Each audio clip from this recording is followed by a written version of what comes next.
วันกี่เดือนหรือทำกี่วันกี่ติดนี่นะลงนั้นเนี่ยเปิ่นจัดรายการสารธรรมยามดึกนะเปิ่นก็จะได้บอกว่าหรือทำกี่วันเดือนนี้ก็ทำตะหือเดินป่ายน้องสดาเนาะวันเวลาลงเลยผ่านไป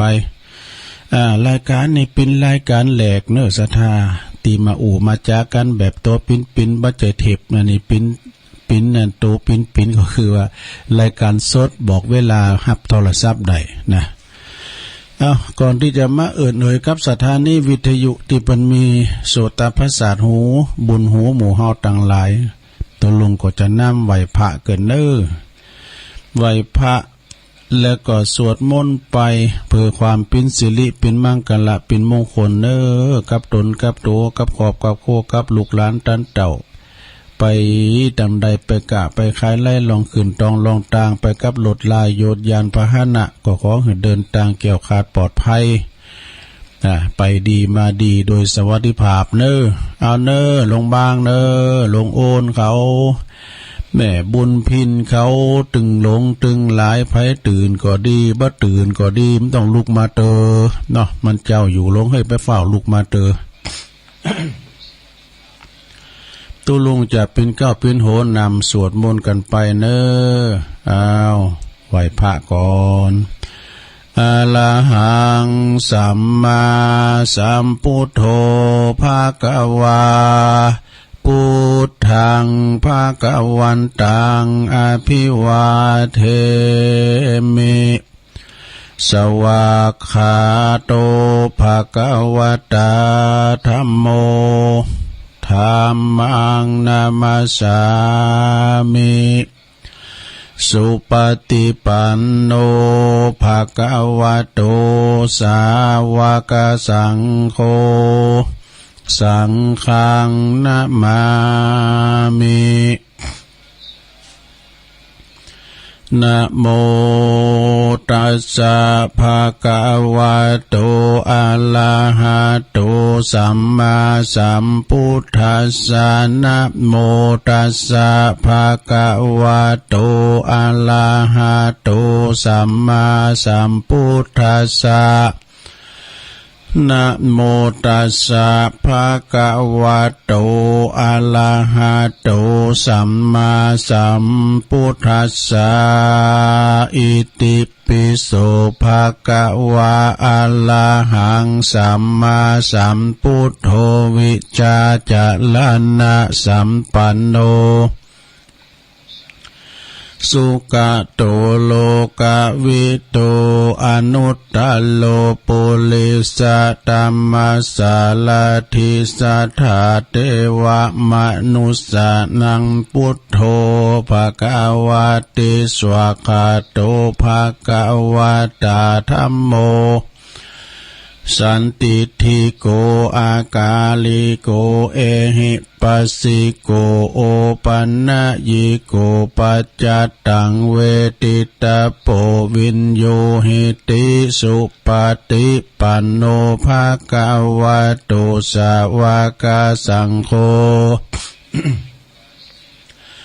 อุจจุปฏิปันโนภะคะวะโตสาวกสังโฆ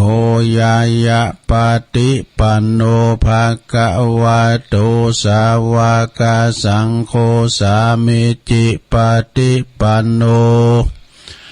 ภะคะวะโตสาวกสังโฆ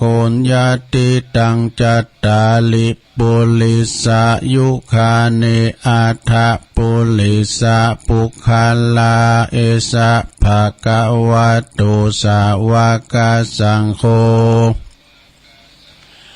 อาหุนายโยปาหุนายโยตาคินายโยอัญจลิกาลนิโยอนุตตลังปุญญเขตังโลกัสสาติ จายันโตโพธิยามูเลสักกายานังนันทิวัตโนเอวังตวังวิจัยโยโหหิจยสุจยมังคัลเลอปัลลาจิตตปันลังเกสีเสปทะวิปุคะเลอภิเสเกสัพพพุทธานังอากัปปะโตปโมทาติสุนักตังสุมังคะลังสุปปะตังสุหุทิตังสุขาโน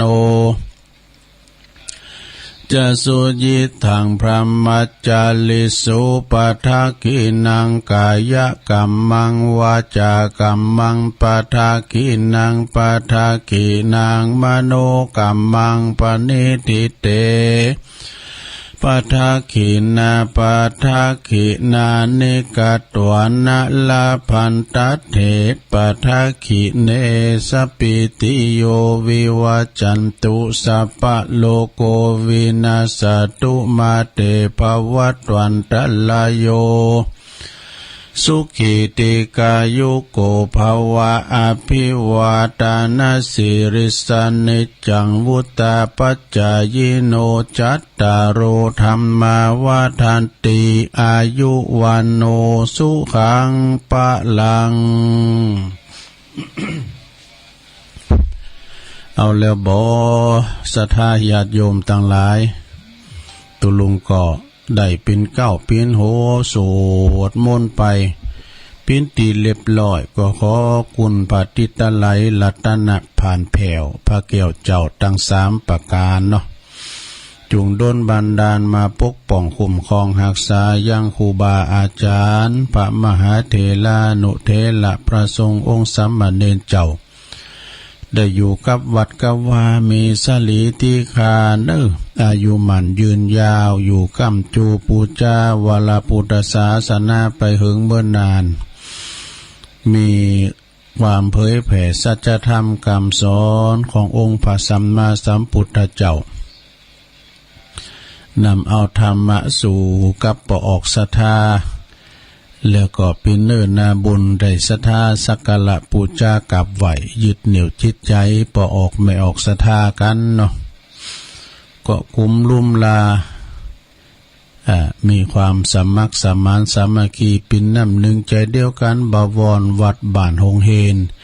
พอออกไม่ออกศรัทธาก็ขอให้มีอายุมันยืนยาวมีสุขภาพพลานามัยสมบูรณ์แข็งแรงเด้อเป็นกำลังจิตกำลังใจสำหรับปอออกไม่ออกศรัทธาตีไปวัดไปว่าบ้าใดก็ดีติดต่างติดเตงแม่ทาเด้อแม่ทาแม่ย่อยสันไส้เขานี่83 ปีเพิ่นก็ฟังรายการตลอดปนนั้นปทนปสุดทนเขาก้านี่ปสุดทนเพิ่นก็ฟั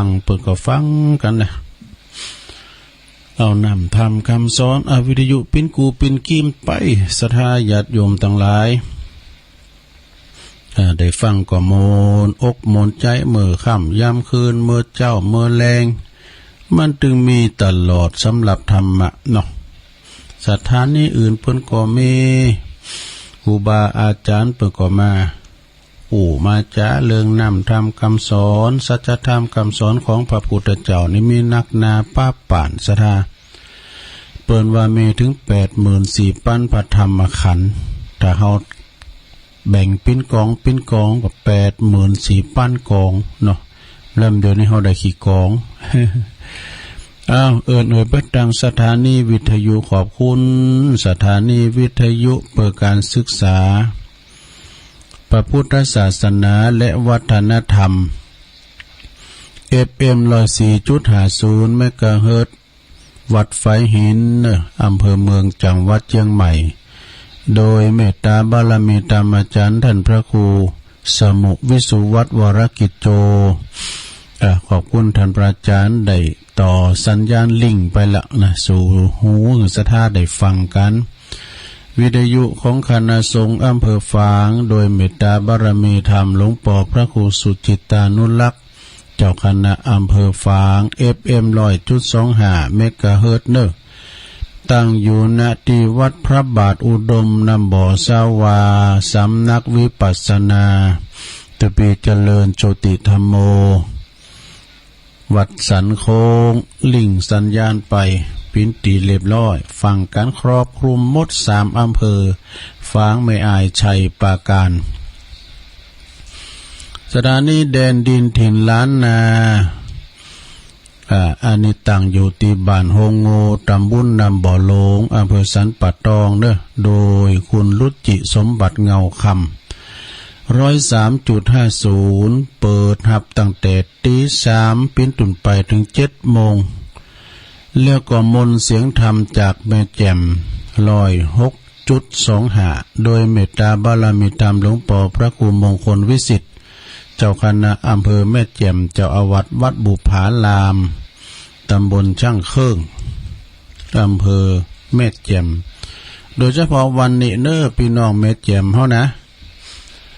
วันนี้เป็นวันที่4เปิ้นจะได้อาราธนาสรีระลางอันไหลดวงวิญญาณของ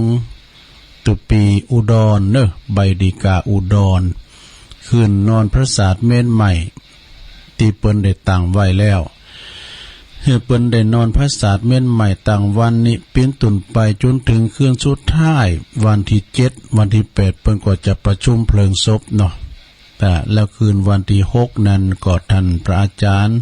พระครูอภิวัฒนวิกรมเปิ้นจะไปแสดงธรรมเด้อกูคือเนาะนะตั้งแต่คืนในปิ้นตุนไปก็ไปฟังสวดฟังเทศน์ไปปูจาโลไม่เงินโลไม่คำไปปูจาฟืนปูจาผ้าไตรไปรวมบริจาคนะในการรวมกันส่งสการตั้นขาบเนาะตุปีอุดรแล้วก็สถานีวิทยุอันนี้ดังแล้วเนอะคืนธรรมะเพื่อชุมชนคืนธรรมะเพื่อชุมชนนี่ก็98.75กันภายไหลมาก็จะได้ยินตุลุงฟังนะตั้งแต่ตี2กึ่งเปิ้นถึงเปิดเพลงออกมาแล้วนะก็ฟังวัดห้วยตองซักอยู่ในระหว่างปรับปรุงอยู่เหมือนกันเนอะสถาอาจจะบ่ครอบคลุมแต่เปิ้นจะบินเบ้ไปทางใดเปิ้นจะจัดไปทางใดเปิ้นจะบินวอเนาะสมมุติเป็นสาววอก็ดีเนี่ยเปิ้นจะแมทมันแมทหรือหึมหยังฮู้นะแมท มันจะว่าแมทหลักมันจะนะเปิ้นจะแมทเสียงมันจะแมทคืนจะได้แกเนาะมันยังไม่ได้ขอบคุมติมตีอยู่ในระหว่างการที่ว่าแต่บึ้ดก็ลองโทรมาหรอขอบคุมโอ้ตอนนี้ฟังยังได้ยินทีตัวลุงอย่างเก่านะบึ้ดก็ลองโทรมาโดยเมตตาบารมีธรรมอาจารย์ท่านพระครูวาปีวรมานิตเด้อเจ้าอาวาสวัดห้วยตองศักดิ์และก็ท่านอาจารย์ชาวลิตชัยวังโสเปิ้นก็เกี่ยวสัญญาณไปตั้งแต่ตี2กับกึ่งชั่วโมงตี2ครึ่งเนาะขอบคุณทางปดมตัวอันนี้เปิ้นจะหับตี4ตี5เพิ่นก่อนนะ89.75.50บ้านทุ่งเรดิโอเนาะขอบคุณปดมน่านฟ้าเรดิโออันนี้เปิ้นก็จะหับตี4กึ่งก็แฮเนาะตี4ปลายนะคลื่น101.75เมกะเฮิรตซ์นะน่านฟ้าเรดิโอโดยเปิ้นตั้งอยู่ในเมืองบุญตำบลป่าแดดนะตำบลป่าแดดพุ่นนะก่อนแต่เจ้าก็ขอโทษเลยนะถ้าจะเป็นน้องเบลก็เปิ้นโทรมาตุลุงกับมือไว้ไปหน่อยไปกดตัวกลางเลยวางหูไปว่ะ แต่ถ้าแม่น้องเบลจะโทรรายงานยะบุตรก็โทรมาเน้อเอาละสถาญาติโยมทั้งหลายเอ่ยไปทางสถานีวิทยุไปปิ้นตีเรียบร้อยเนาะก็ฟังกันไปวันนี้ตุลุงก็ได้มาบริหารวิทยุนะว่าอาจารย์พระครูอภิวัตรเปิ้นก็ไลน์มาเมื่อคืนนี่ก็แล้วว่าเปิ้นถ้าจะเมาหมดนี่จะเสียงแหบเสียงแหงไปเปิ้นก็เลยตุลุงเตนบริหารเวลากันไปก่อนสัก2ชั่วโมงแล้วเปิ้นก็จะต่อจากตุลุงเนี่ยนะ5 โมงที่5เป็นต้นไปเอาก็มีหยังก็ว่ากันไปเนาะสถาญาติโยมทั้งหลายนะมีกินหันตันเหนียววันนี้มีข่าวสารงานบุญเพิ่มมาเนอะอาจารย์เปิ้นส่งมาก็ดีแล้วก็จะมีอันซองไม่ได้4ซองบึ้ดเกินกว่าอ่าน ตัวจุย วันนี้ตุลุงจะอู่ถึงเรื่องคุณพอโลกในแง่ดีหันนั่นยังก็เป็นดีไปหมดศรัทธาเรียกว่าคุณบหันความตุกในโต๊ะเก่ากันหอนว่าโอ้เราน่าจะควันมอนนั้นมอนนั้นไปอันนี้อันน่าจะตุกใจโต๊ะเก่าเฮาเปิ้นก็เลยปรุงพอโลกมองโลกในแง่ดีนะแง่เสียก็มีเปิ้นก็ว่าดีอยู่อันนี้ยามตุลุงบางทีก็เพ้อนะเปิ้นว่าตุลุงปดตลมแตะลมว่าล้ำก้อมลำไยฮักไป3ต้นน่ะตุลุงก็ถึงเพ้อว่าดีกะ มันย่ำปากนะตุลุงนะมันย่ำปากได้ทุกปีด็อกเตอร์ตุ้ยเปิ้นโทรมาถามว่าด็อกเตอร์วันนี้ไปไหนวะเนี่ยตกงานนะดีกะโอ้ถ้าเป็นหลวงพ่อดีแบ๊กเสนะยังก็เป็นดีหมดเลย เกิดก็เป็นเดือดหนึ่งหลายเตือมันย่ำปากเลยยังก็ว่าดีกะดีอ๋อ ชุมาเนี่ยซ้ำเตือนนะแม่เป็นโรคติดเตียงนะดีกะ ยังก็เป็นมันย่ำปากด้วยตุลุงมันชุมาเนี่ยกันเวลามันเตียดทั้งไผ่น่ะอันนี้ก็เหมือนกันสราญาติโยมทั้งหลายเป็นหลวงพ่อดีกะ จะเล่าให้ฟังอันนี้เปิ้นมองโลกในแง่ดีเปิ้นจะสลัมเนอะจะสลัมอย่างตุลุงว่าดีกามใช่นะนี่ประวัติดีเนาะนะมีหลวงพ่ออยู่ตุนหนึ่งองค์หนึ่งมีแต่ความสุขบ่เคยมีตุกสักเตอวะนี่พอมันยังพอว่าเปิ้นผอมยังก็ดีหมดนั่นน่ะอยู่แม้วันหนึ่งมีโยมมานิมนต์ไปเทศวะนะโยมมานิมนต์ไปเทศแต่ว่าโยมก็ทานได้ก็ได้หลวงพ่อก็ถ่ายโยมเนี่ยก่อนมาสักเตอตะวันก็ขึ้นมาจะได้นี่หลวงพ่อก็บอกตัวเก่าว่ามาก็ดีเหมือนกันจะฉันเข่าไปสักคำก่อนกินเข่าไว้ก่อนฉันเข่าไว้ก่อนกินเข่าไปฉันเข่าไปสัก3 กำโยมมาพอดีว่ามากราบขอโทษค่ะท่านหลวงพ่อรถเสียค่ะรถลุอีกว่าโอ้ปากหมอนมันเจี๊ยนี่มันแค่หนาแค่ตาหลวงพ่อก็จึงยุดฉันพอดีนะดีเนาะไอ้ดอกอันเราไปฉันติงานบุรุษดีกว่าเนาะก็เลยนางรถไปในสักกำคุณครับรถก็รถมากระตุกรถเครื่องรถดับไปเห็นแล้วนะคุณครับรถก็บอกว่าหลวงพ่อรถเสียนะหลวงพ่อก็ดีกะจะได้หยุดพักผ่อนชมทิวทัศน์เนาะนี่ดีนะหมอสัตว์ตัดเครื่องรถก็บัดติดจะฮื้อก็บัดติดคุณครับรถก็จึงห้องหลวงพ่อเนาะหลวงพ่อนิมนต์ช่วยเข็นรถหน่อยเนี่ยอยู่รถวะขนาดหลวงพ่อก็แก่ชราภาพแล้วเนาะเขาก็ไม่ได้ชั้นแต่แทนที่หลวงพ่อจะบ่นหลวงพ่อก็ยิ้มแล้วบอกว่าดีเนาะเนี่ยจะได้ออกกำลังเนาะยู่ไปก็เขาเกนึงคลึกติดแล้วไปเลยกว่าที่จะไปถึง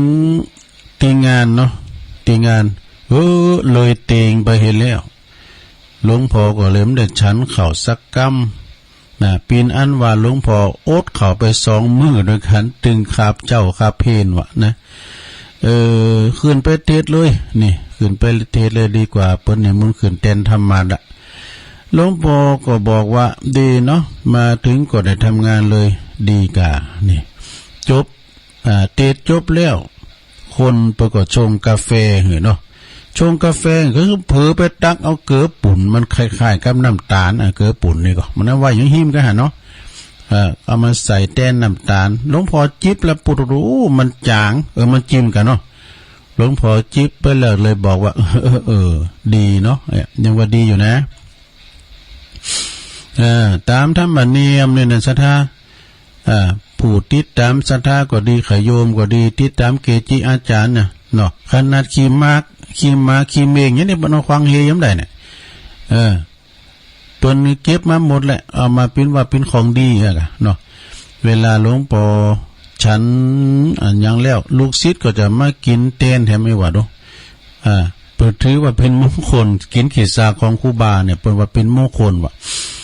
ขโยมก็มาจิบกับปูตุปูนมาควางนั่นที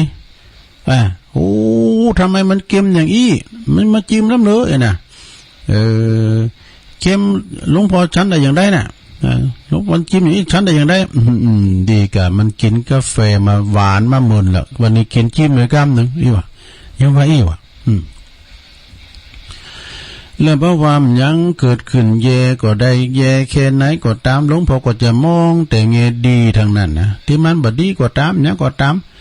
หลวงพ่อจะมองแต่แง่ดีจึงบ่มีความตุกเลยเนี่ยดีติ๊กเตี้ยเคยมีลูกศิษย์ทำผิดนะ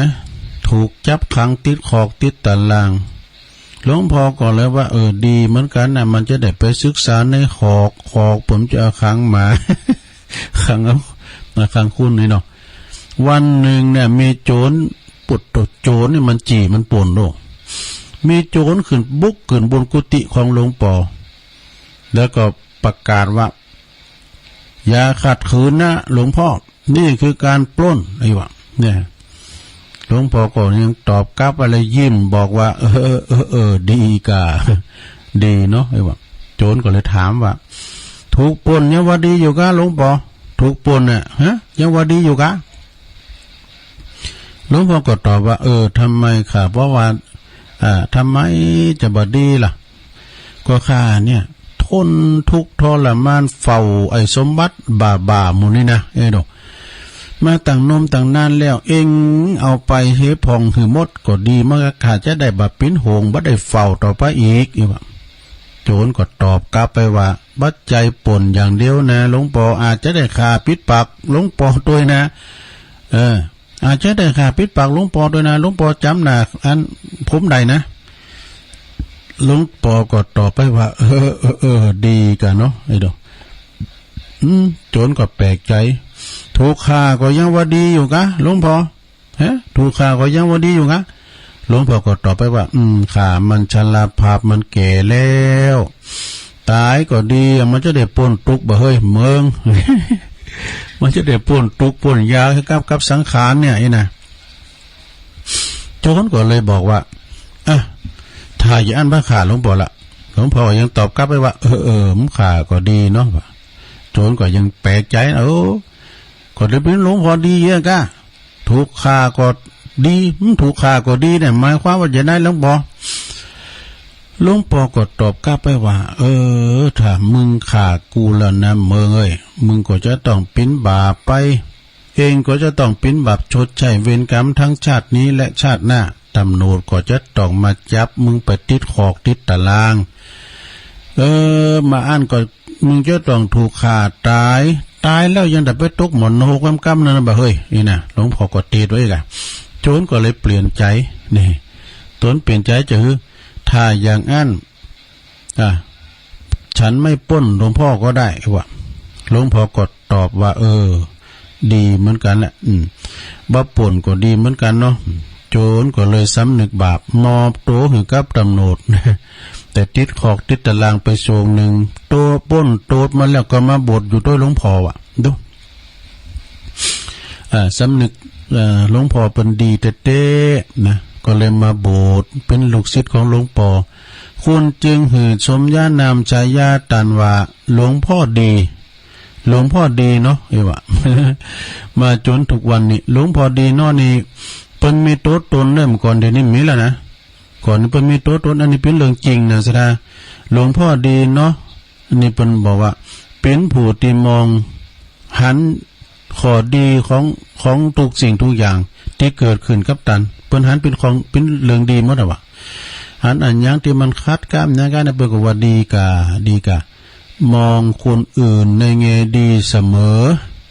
นะบ่เคยว่าบ่เคยจับผิดไผบ่เคยเล่าหน้าจ้าขวัญไผบ่เคยติต้อยไม้จ้าไผเจอปัญหาหยังก็อุว่าดีกะดีเนาะดีน้อยอ่ะ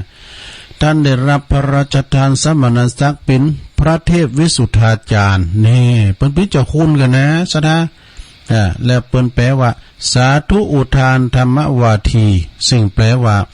พระผู้เปล่งอุทานเป็นธรรมะทั้งนั้นให้ดูตนอยู่วัดมัชชิมาวาดตำบลหมากแข้งอำเภอเมืองจังหวัดอุดรธานี เปิ้นเสียงบุญไปในวัย98ปีตั้งแต่เกิดมาตั้งแต่ปีพศ2415จนถึง2513ดูโหได้89ได้98ปีโยมนะโอ้อายุมันยืนยาวเน้อสะท่าอันนี้เฮาก็เอามาเป็นตัวอย่างใดนะสะท่าตัวอย่างใดก็คือหมายความว่าอันเป็นมองโลกในแง่ดีทั้งนั้นน่ะนั่นยังก็ดีหมดอันใดก็ดีมันมีเพลงเหมือนกันนะเพลงมันก็มีนะเนาะเพลงของงานวิทูลใจพรหมก็ได้วิทูลใจพรหมก็ว่ามีเหมือนกันก็เป็นเพลงธรรมะเหมือนกันนะศรัทธาก็จบลงไปเน้อเอามาเล่าสู่จูกันฟังหลวงพ่อดีเนาะไอ้น่ะบ่เขียนว่าดีเนาะนะแต่ตัวลุงว่าดีกามันเอาอีแม่เป็นโรคติดต่างติดเตียงปวดไข้โหแต่ว่าเฮาก็คิดลืมนะแม่ติดโรคติดต่างติดเตียงมาได้3ปีดีกาดอกเตอร์ตุยโทรมานี่ได้ไปไหนนะอยู่กับวัดนี่ได้ไปหักตาลทางไหนแล้วดีกาโมจะเป็นหลวงพ่อดีไปกะน่ะเอาอันนี้ทำกรรมหนึ่งเนาะขอบคุณโยมเดนเนอร์โยมอุดมนี่ก็ฮะเพิ่นฝากมาน่ะเจ้าหันว่าอุดมนี่นะอันนี้ของอันนี้เป็นตัวฝรั่งเนี่ยเอาอ่านมันได้เนี่ยไก่กับเม็ดจันเดินไซเนี่ยเพิ่นบอกว่าน้ำใสเกินไปก็ไร้ปลาแต่กะซะนะก็เลยว่าน้ำใสลงไปเนี่ยมันปามใจสูงกว่าดูปามมันก็จะสูงมันมอกมันให้มันดีน่ะยำก่อนนี่เอาไว้พอดอกกันป้านะมันจะอยู่ปื้นปึงก้ามก่อนนี้ปึงในนามีดูปึงในนามันมีกันเฮายายปึงมาในป้าลิ้มมันจะไปเสาะอยู่ที่ปื้นนั่นเนาะมันก่อนมีป้าหนาวอยู่ป้าหนาวมันก่อนนะมันเอาตัวมันปรุงเข้าไปในกิโลบุญแล้วมันนั้นมันเอาหูมันแมนออกมาแล้วปากอันนี้ป้าลิ้มน้อยมันจะว่าอุบาปนะมันก่อนนะอุทธมันก่อนนะเดี๋ยวนี้เมียมันจะหนาวเวลานี่ป้ามันหนาวป้าหึงแดดอุ่นก็มีนะลงเจอก่อนแต่เวลาแดดอ่อนนี่นะเขาไปพอตั้งมนาดอนบนมันไปหึงแดดอุ่นบุญมันหนำอุ่นนะเนาะมันก็ถ้าได้อย่างคุณเฮาเนี่ยสัตตลิสานแล้วก็ม้าเนี่ยเนาะน้องม้านี่มันจะหู้เลืองฮะคุณเฮาเนี่ยบางคุณเฮสราญาโยมมันอย่างเขานอนอยู่หันเนาะนอนกลางวันนะเขาก็ว่าเนนตัวนี้มันมาอู่กับไผมาหามันลูกมาพอเพื่อมันอู่กับหมาว่ะนี่แต่บางคุณเป็นอันแต่คุณเฮามันฮักซัดนะลูกมาตื่นมาเมื่อจะอู่กับหมาก่อนนี่มันได้อู่กับหมาก่อนมันหู้เลิงหัวเตะมากกว่าถ้าแต่หู้เลิงอยู่นะหันในคลิปเหรอปีนี้ไก่โหมาเท่านั้นในยังม้าป่าแหละตัวใหญ่นะแล้วเปิ้นยับเอาไก่ไม้กับเปิ้นดำทาจะปาดคอไก่ด้วยมันเกาะไว้มันห้ามม้านะมันห้ามห้ามมันคุณนั้นก็บ่ว่าฮิตฟันเด็กๆแล้วมันเลยยกมือกราบเอาไว้ขยบฟินดีไข่โหแล้วก็เจ้ามันก็ย่างให้สะพายก็เดียวกันเลยแต่งกรรมแล้ว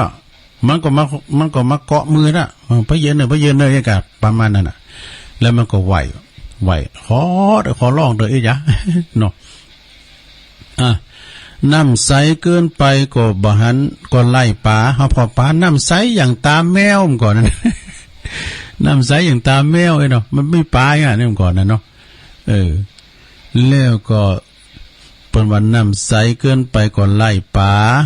ตรงไปตรงมาก็ไล่เพลินนี่คุณเฮานี่มันอู่ขวัญผ่าซากเนี่ยแต่มันพูดตรงเลยนะไอ้น่ะเพิ่นไปดมมือไปดูมือแม่ยิงคนนั้นก็เพิ่นพอสุมาได้พอองค์ตีนนั่นพออันนั่นนะว่าไปหมดว่าติ่มดิมดัก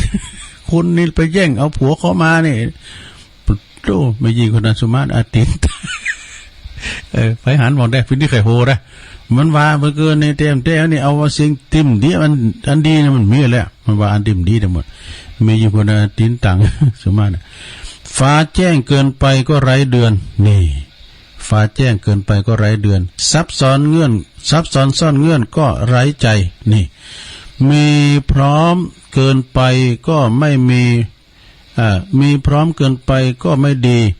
บกพร่องกว่านี้ก็ไม่ไหว แต่บกพร่องไปก็บ่ไหวลุ่มหลงเกินลักก็หนักใจนี่คิดมากเกินไปก็หนักตนเป็นไปเกิดหนักได้ลงนะไปเกิดหนักเนี่ยถ้าเกิดก็ไปเมื่อเกิดลงเฮ้ยไปเกิดเนี่ยหนักเขามี3 วันได้นะจำไว้ว่ามี3 วัน3 วันอย่างว่ากับวันนี้กำหุก อันว่านั้นเป็นอดีตไปละนะแก้ไขไม่ได้ละผ่านไปละมันพุกก็ยังมาถึงอนาคตนี่นะเอาปัจจุบันนะไว้ก่อนเนาะนอนอ่อนน้อมถ่อมตนอ่อนน้อมถ่อมไปก็เสียเชิงไปเสียเชิงยี่ห้อไปไหนนะสะดาไปไหนก็ตามแต่เอาอันเปิ้นว่าโง่ไม่เป็นใหญ่ไม่ได้สุภาษิตจีนเนี่ยเอาดีแต่โง่ไม่เป็นใหญ่ไม่ได้ก็ต้องเอางาออกไปก่อนนะเอางาออกไปก่อนจะไปโอดลักจะไปโอดหู้จะไปปุขุนเสียเปิ้นก่อนอ่อนน้อมเกินไปก็เสียเชิงแต่เพิดเปิดเปิงก็เสียผลนี่เข้มงวดเกินไปก็เสียคนเนี่ยเข้มงวดลงไปก็ไม่ได้ปล่อยพ้องเนาะอย่างหลวงพ่อเปิ้นสวดมนต์สวดมนต์จบแล้วเปิ้นก็ไปพอข่าวแล้วสัก8 โมงเปิ้นก็ไปสวดมนต์กรรมสวดมนต์9 โมงแล้วเปิ้นนอนละนี่หมู่นั้นยังคือมันตอกแตกเฮาไปหลับปอนะพี่น้ำมันเต็มต่อกินมอมปอมขาเอากัน จะมาเด้อไว้เนาะแล้ววัยรุ่นปล่อยมันเด้อเฮาก่อนให้แล้วนี่ก็นี่ ใจเปิ้นใจเฮานี่น่ะมันก็ดักนั่นแล้วมันดังกับอันนั้นตอกแตกมันปิ้นต่อแต่มันออกกำลังไงนะเข้มงวดเกินไปก็เสียคนยอมให้ทุกขนก็เสียการนี่ยอมให้ทุกขนก็เสียการพอให้ได้พอก็พอดีพอให้พอดีนะเนอะหยวนทีท่วนทีก็พอผ่านเนี่ยหยวนนี่แปลว่าสั่งบ่เนี่ยถ้าแต่ภาษาจีนจะหยวนเนี่ยเงี่ยหูลีตาพอประมาณสงบคำรออ่านผลงานเก่งนี่ได้รับมาอ่านแล้วช่างเตือนใจเลยส่งให้อ่านต่อไม่มัวนิ่งถ้าเห็นว่าเข้าท่าตามนั้นจริงสมควรยิ่งส่งต่อรออะไรทุลุงใช่ส่งต่อจางเนาะเนี่ยเพราะว่าส่งต่อก็เนี่ยจะจางแต่เนี่ยกันของอินมันดึงจางแต่ขอบคุณเนอที่เปิ้นส่งมานะเนาะศรัทธาญาติโยมทั้งหลายอันนี้เอามาแก่ข่าวเตือนหน่อยนะศรัทธาญาติโยมมันเป็นนั่นเด็กอ่ะก็มีแถมอยู่นะศรัทธาเวลาตุลงเรามีเปิ่นเลอะโอ้อันนี้ก็ยาวเหมือนกันเนอะโยมเนอะพี่ยังจับเวลาพอดีมันจะมีรายชื่ออย่างเนาะฟังกันไปในศรัทธาเนอะเขียนอะไรเขียนดีอะไรเช่นนี้อีดปนว่านะหนึ่งนะข้อ1นะในแต่ละปีในศรัทธาญาติโยมอะไรจงทำชีวิตให้ดีขึ้นเพราะในแต่ละปีชีวิตกำลังสั่นลงโอ้หมุดทะลุดุดันกันไปกับดีเนี่ยมีความไต่ตองข้อ2อยู่กับปัจจุบันเนี่ยอยู่กับปัจจุบันอยู่กับวันเนี่ยเดี๋ยวเนี่ยศรัทธาเนาะบัดใจการยุดทำนะเรื่องในเรื่องสำคัญแต่มันก็คือยุดทุกเนี่ยยุดทุกให้กรรม ไปกับเรื่องที่บ่สำคัญข้อที่3อารมณ์ลบนี่อารมณ์ลบนี่บ่ดีนะศรัทธา อารมณ์ลบทุกชนิดจะทำให้เฮาก่อนตีจะทำให้คนอื่นเสมอส่วนอารมณ์บวกทุกชนิดจะหืบพรเฮานี่จะหืบพรเฮาก่อนที่เฮาจะหืบพรคนอื่นเสมอเช่นกันนี่เอาตั้งอารมณ์บวกนั่นนะโยมเด้อลบเหมาะเนาะข้อที่4วิจารณ์คนอื่นทุกวันใจเฮาตกต่ำเด้อนี่นะเปิ้นว่าตกต่ำทุกวันถ้าวิจารณ์เพื่อเราควานคนอื่นเนี่ยเฮาวิจัยตัวเองทุกวันใจสูงขึ้นถึงวันนี่พอความบุกของตกเก่าดีกว่าเนาะโยมเนาะข้อที่5เราไม่ลงว่าข้อที่5นี้ถ้าบ่มีคนมาทำให้คุณโกรธนะคือใจเห็นโกรธนี่นะ คุณก็จะบอกฮู้เลยว่าระดับจิตคุณอยู่ตรงไหนนี่ถ้าบ่มีใครมาทำให้คุณตุกใจงุดงิดนะคุณก็จะบอกฮู้เลยว่าตัวเองน่ะอยู่ตัวเองมีอันยังต้องพัฒนาพองเนี่ยก็ทำโกรธด้วยนะอย่างหลวงพรเจ้านะกะดีกาอันนี้เป็นดีกาเมื่อเนาะคุณเฮาได้อยู่ระดับนั้นนี่โธ่แช่มให้มันดีนะอารมณ์ของคุณเฮานี่นะจะทำใจอย่างนั้นนะจำเตือนเฮาเนี่ยดักอยู่เนอะวางตัวเก่านะดักอยู่เนอะอีนะจะไปวางอย่างไรเนี่ยมันนึกขึ้นมาอยู่มือก่อนนี่พออย่างครูบาหลวงวัดพระบาทนะเปิ้นมีใจอ่อนน้อมถ้าหากว่าเปิ้นเนี่ยจะว่าอย่างหือไผนะเปิ้นจะต่อยอ่อนไปโกงไปปุ่นนะกันล่ำเหลือไปปรากฏว่ามึงลูกในมาเกิดตะเอียบเนาะข้อที่6บ่ว่าภายนอกเฮาก็จะต้องอยู่เฮาก็จะอยู่กับคุณมาแค่ไหนแต่ภายในเฮาก็อยู่ตัวคุณเดียวเสมอนี่จงหาวิธีรักษาตัวเองหักตัวเองเจอปะนะเพราะว่าบ่มีภัยในโลกนี้ที่จะอยู่กับเฮาสม่ำเสมอได้ไปอยู่กับเฮาสม่ำเสมอได้นะวิธีรู้จักตัวเองเนี่ยข้อที่7สดาญาโยมนะการฝึกจิตและพัฒนาตัวเองอาจจะทำให้เฮาเนี่ยนะพ้นทุกข์ตลอดกาลศึกษาจิตนะลงเด้อพัฒนาตัวเองเขาจะต้องพ้นทุกข์ตลอดกาลแต่มันทำให้เฮาพ้นทุกข์ยายพรไปโทรมาเด้อกะตุลุงอ่านนี่นะตุลุงอ่านในมือถือยายพรไปโทรมาเตอเนี่ยถึงไหนแล้วเนี่ย3เตือนน่ะกดขวางเลยยายพรเดี๋ยวเงียบๆก่อนนะอยู่นิ่มๆก่อนข้อที่8การแก่กรรม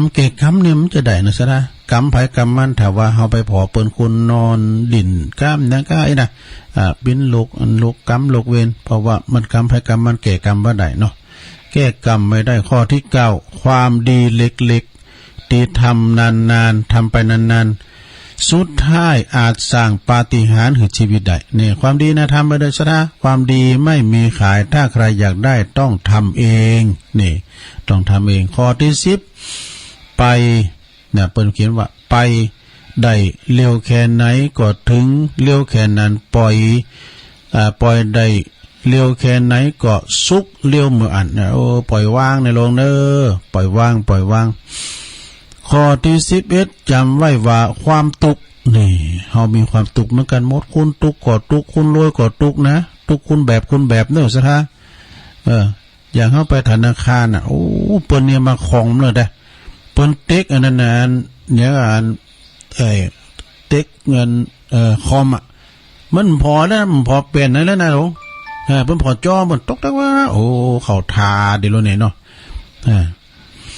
ขอบคุณเอกพงษ์เด้อแล้วก็เปิ้นบอกว่า11นี่จำไว้ว่าความทุกข์ก็จะความทุกข์และความเจ็บปวดทั้งมวลบ่ได้ผ่านเข้ามาในชีวิตเฮาเพราะเพื่อมอบคำสาปแต่มันผ่านเข้ามาในชีวิตเฮาเพื่อมอบคำสอนนี่มีหลายนะลูกนะข้อที่12ข้อที่โลพอดีก้าวแรกของการใช้ชีวิตอย่างผู้ตื่นผู้เบิกบานเนาะคือการหยุดยุ่งวุ่นวายเรื่องคนอื่นแล้วก็มาหันมาวิเคราะห์ใจตัวเองเนี่ยไปเล่าขวัญเปิ้นไปวุ่นวายกับชีวิตคนอื่นโลกเนาะข้อที่13ความทุกข์ทั้งหมดในชีวิตเนี่ยนะที่มันเกิดที่ในชีวิตบ่ได้เกิดจากสิ่งที่คนอื่นคิดเกี่ยวกับคุณแต่มันเกิดจากสิ่งที่คุณคิดขึ้นมาคุณสิ่งที่คุณคิดว่ามันคิดเกี่ยวกับคุณ จะไปเอาเรื่องคุณไม่คิดเนาะการเรื่องเขาก็วุ่นวายอยู่แล้วนะข้อที่14 ข้อที่14ต้องขอบคุณที่ทำบดีเนี่ยคุณที่ทำบดีมันเป็นตัวอย่างที่ดีของเฮาหรอกนะ โอ้มันบดีเต้ลักเล็กขโมยน้อยชกชิงวิ่งลาวเปิ้นยาไปเนี่ยเป็นสิ่งที่บดีมันสอนตัวเก่าเฮาดูไปเยอันนี่มันสอนตัวเก่าเฮาน่ะมันเป็นแนวทางเป็นแบบอย่างที่บดีนะเฮาก็มันเยอย่างเพิ่นเนาะน่ะข้อที่15บ่ว่าจะตุกนักหนาสาหัสสักแค่ไหนก็ตามตั้งออกก็ต้องตั้งออกก็บ่เคยอยู่ไกลไปกว่าใจของเฮาเลยนี่เฮาต้องคิดไว้ซะได้เนาะมันทุกอย่างนะปัญหากูอย่างมันมีตังแก่มีตังแก่กูเตี้ยนะซะได้ข้อที่16เหรอเกลียดเขาเราทุกข์เมตตาเขาเราสุขเองอันนี้แต่กันเนาะ เอาไปจ้างเปิ้นก็จะจ้างเฮานะ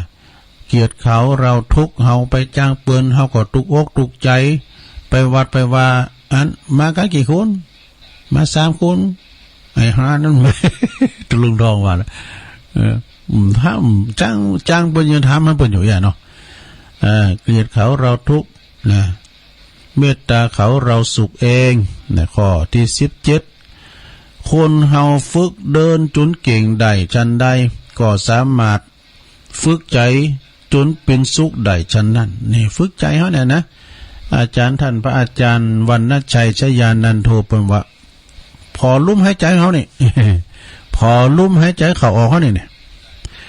ข้อที่18ความตายเป็นเรื่องธรรมดาแต่การได้ใจชีวิตอยู่อย่างคุณค่าก็เป็นเรื่องอัศจรรย์เหมือนกันนี่ข้อที่19ข้อที่10โปรดสังเกตให้ดีว่าสิ่งที่ทำให้เฮาทุกข์บ่อยที่สุดแต่ละวันในแต่ละวันบัดใจพฤติกรรมของคนอื่นแต่คือความคิดของเฮาเองเนี่ยก็คือตุกอกตุกใจในโลงเนอข้อที่20ละอย่าถือโทษโกรธคนไม่คู่ควรเนี่ยอย่าตีตรวนตนไว้กับอดีตชะตาเฮาในอย่าหือไผมาเขียนขีดนี่อย่าเอากรรมตีเหมือนเม็ดมากรีดใจนี่ มีสาวขอสาวทำให้มันขอเดี๋ยวขอสุดท้ายหน่อยขอสุดท้ายนี่เปิ้นว่าหากคุณคิดว่าตัวเองมีค่าเพราะมีเงินนี่วันไหนเงินคุณหมดคุณก็คุณค่าของคุณก็จะหมดไปแต่กันเนาะมีเงินเขาก็นับว่าน้องมีทองเขาก็นับว่าพี่ถ้าเงินไม่มีนะก็เตะฝุ่นลูกเดียว อันมีเงินนี่โอ้มันดึงไม่ไปพอน่ะการมีเงินนี่มีกับป่าสิป่าเนาะถ้ามีเงินนี่บ่ปีป่าหน้าว่าหายหน้าไปหมดนะเปิ้นว่าหากคุณคิดว่าคุณมีเงินนะหากคุณคิดว่าตัวเองมีค่าเพราะมีเงินนะถ้าวันไหนเงินคุณหมดคุณก็ไร้ค่าเพราะไม่มีเงินหมดเงินนะแล้วทั้งอย่างนี้เพิ่นบอกว่าหากคุณคิดว่าคุณมีกาก็เพราะหน้าตาดีแล้ววันไหนล่ะวันไหนคุณแก่ลุงนะจุนว่าหน้าตาเนี่ยบ่ดีคุณค่าของความงามความหล่อนั้นก็หมดไป แต่กันเนาะแต่ตราบใดถ้าคุณฮู้ว่าตัวเองมีกาเพราะเป็นคนดีตราบใดดีมีคุณงามความดีคุณก็จะมีคุณค่าได้ตลอดปีและตลอดไปจบนี่ศรัทธาญาติโยมทั้งหลายโอ้ขอบคุณเด้อเปิ้นเป็นโตฝรั่งเปิ้นก็เป็นไผฮู้น่ะเปิ้นสูงมาน่ะโอ้ขอบคุณเด้อมีจัดรวมกันได้ๆกันน่ะมันเป็นแนวทางขอขีดตุลุงก็เอาในหนังสือพองหังแม่แดงดอกตะล่อมก็กินมานี่เหมือนกันนะหังตุปีทำแล้วน่ะดูก้องเลยว่าเปิ้นสูงไล่มาตุลุงก็ฟ้าวกูลีกูจอ มาเสาะกำอู่นะท่านเด้มันก็มดกำอู่งั้นโลน่ะก็ทำตุอุ้ยก็เกมไว้เนี่ยก็ไม่ได้เตียสักเตือนะก็อันนี้ก็บริหารเวลาเนาะซะได้ญาติโยมนอกจากเหมือนเต้มันก็เหมือนแล้วนี่เฮามันตัวปลอมเนาะเอานี่ทำกรรมหนึ่งเนาะศรัทธาญาติโยมทั้งหลายลูกเต่าเหล่าล้านเลนลูกเต่าข้าวปั่น จับไผที่มีลูกดีว่าอยู่ถอยฟังกรรมเพราะว่าลูกดีนี่ประวัติเลือดถูกหวยรางวัลที่ 1ก่อนนะแต่ลูกบาดีก็เป็นลูกยอดแย่มันมานอนตื่นสายเบื่อหน่ายการเห็นเบียดเบนเงินตราดุด่าปอเมดูย้ำบอกฮันอีเท่า ก่อนนี้กับมีนะสระตุลุงเบี้ยน้อยนะเขาก็ว่าอันมันลูกบนน่ะลูกบนในห้องเมย์บอกว่าอีว่ะยังว่าอย่างนี้เนาะว่าอีว่ะแล้วก็ไปถามเมย์เปิ้นคอยมันอยู่ห้องเมย์มันเป็นอีมึงไม่เห็นบ่หรอกเดี๋ยวไปนำก้ามหนึ่งอันนั้นคือเป็นปอน่ะลูกห้องว่าปอขึ้นสู่ห้องมาคืออันน่ะห้องอายกันคือหนึ่งห้องปอเป็นอายวันนั้นทำไข่เก๋จ้ะเนาะนอนตื่นสายลูกยอดเยนะนอนลูกหล่าครับรับลูกหล่าเบอร์นายการเห็นเนี่ยเลี้ยนหลบมันก็จบไปเองนั่นแหละเบ็ดเบนเงินตราแบมือขอให้แม่นี่เอามาเอาสาวนึงจะเป็นโจ๊กกับมันนี่ดุด่าปอแม่นี่ดีเนอไปดุด่าปอแม่เจอยู่หน้าตู้เกมมันเนาะเปรมปรีบุรีเล่ายานี่ก่อปัญหากลุ่มเมืองอันนี้ลูกยอดแย่เนอะคติข้าลมตุลุงทำเนอะนี่นะตุลุงก็เลยต่อทำหน่อยนึงไปหำให้เฮนไปโฮงหำโฮงเฮนนี่นะละอ่อนก่อนนี่ไปก่อนนี่เคยไปอบรมให้ละอ่อนพวกนะเคยอันนี้มีบทหนึ่งแต่ผมขยายความให้ฟังนะการขยายความให้ฟังมันก็มกทำอะไรโผดนะเป็นกรรมตื่นเนาะเป็นกรรมมันของจอมมันกันนะเอาเห็นละอ่อนว่าตัวโมนต้องมันว่าตัวดีขนาดไม่โยกเก้าอี้นะถ้าเป็นนักเรียนดีนะเชื่อฟังคำสอนของครูบาอาจารย์นั่งนิ่มนิ่งเนาะนั่งนิ่งแล้วฟังครูอธิบายนะครูจะได้บรรยายนะแล้วก็เราก็ฟังถ้าไม่เข้าใจไหนเราก็ต้องยืนยกมือแล้วก็ถามครูครับอะไรเด็กชายปอผมมีความสงสัยอะไรว่าปลาทูเนี่ยมันเค็มจากแม่น้ำมาไม่ใช่ไหมครับ มันจะถามเหมือนเนาะอ้าวปลาทูเขาก็เอามาเกลือมาใส่กัน ปลาทูเนี่ยมันกิมจากแม่น้ำเพื่อว่าจะได้เนี่ยมีคำบอกเอาว่าตามครูนะเนาะไม่โยกเก้าอี้ไม่หนีโรงเรียนไม่เขียนข้างฝาไม่ด่าครูสอนไม่นอนตื่นสายไม่นายการเรียนนี่ไม่เกี่ยงการงานไม่ผลาญเงินตราไม่ซ่าหาเรื่องไม่เครืองโกรธกันไม่พลันทำผิดไม่ติดสิ่งเสพติดรู้จักคิดใช้ปัญญาหมดปัญหาแน่พ่อแม่ชื่นใจเนี่ยพูดครูละอ่อนว่าตัวลูกละหลงก่อนนะสมัยตัวลุงไปย่ำหนุ่มๆนะไปตัวครูบาอาจารย์เอาตัวลุงเอาเขย่ากันเนาะเขย่ากันเลยนะมันจะเขย่าให้โลนะคือมันมีส่วนโลมไหมกะโตกันก่อนนี่ก็ขยายความกับเดี๋ยวมันขยายแล้วเนาะเดี๋ยวนี้มันขยายเวลามันจะบะปอตีสี่แล้วโลเดี๋ยวน่ะตีสี่แล้วมาเดี๋ยวชั่วโมงแล้วเนี่ยต่อชั่วโมงเนอะไปหาในคลิปก็ไม่เคยปึงใจเหมือนกันในศรัทธาคุณเฮามันยังอ่านมันจิตใจมันตรงกันบางพองเนี่ยเปิ้นตอดกะถินเนี่ยก็โทเปิ้นก็ได้กันแต่ได้กันว่าพองประกอบได้ตุลุงถึงบอกแล้วจะไปตั้งเป่าได้จะฮือจังมันยุคนี้สมัยนี้เงินคำหาเข็มบางพองก็สมปรารถนาเนาะจังเปิ้นตอดกะถินเนี่ยบางพองก็ตู้เจ้าไห้ก็ไม่ได้ ตู้ลุงก็มันเนาะตู้เจ้าไห้ในกลุ่มลุงติ๊กๆเนี่ยกลุ่มลุงติ๊กๆว่ะเนาะได้เป็นลายเนาะมันเป็นธรรมดาเนาะบางพองก็เข่าเป่าติ๋มเป่าตรงเป่าได้800,000ปลายถึงล้านเอาปอกไปก็ก็ปินมีเนาะโอ้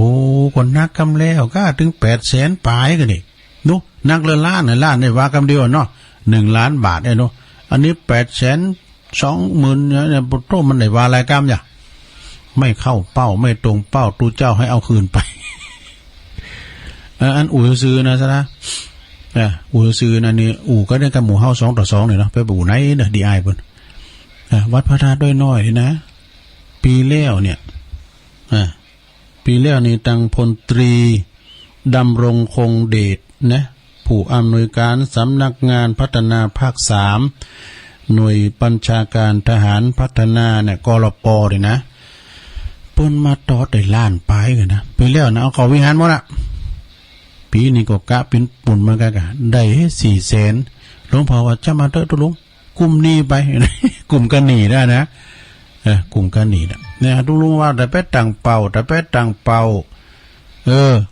มันได้แต่ฮือจังมันเงินคำหายเข็ม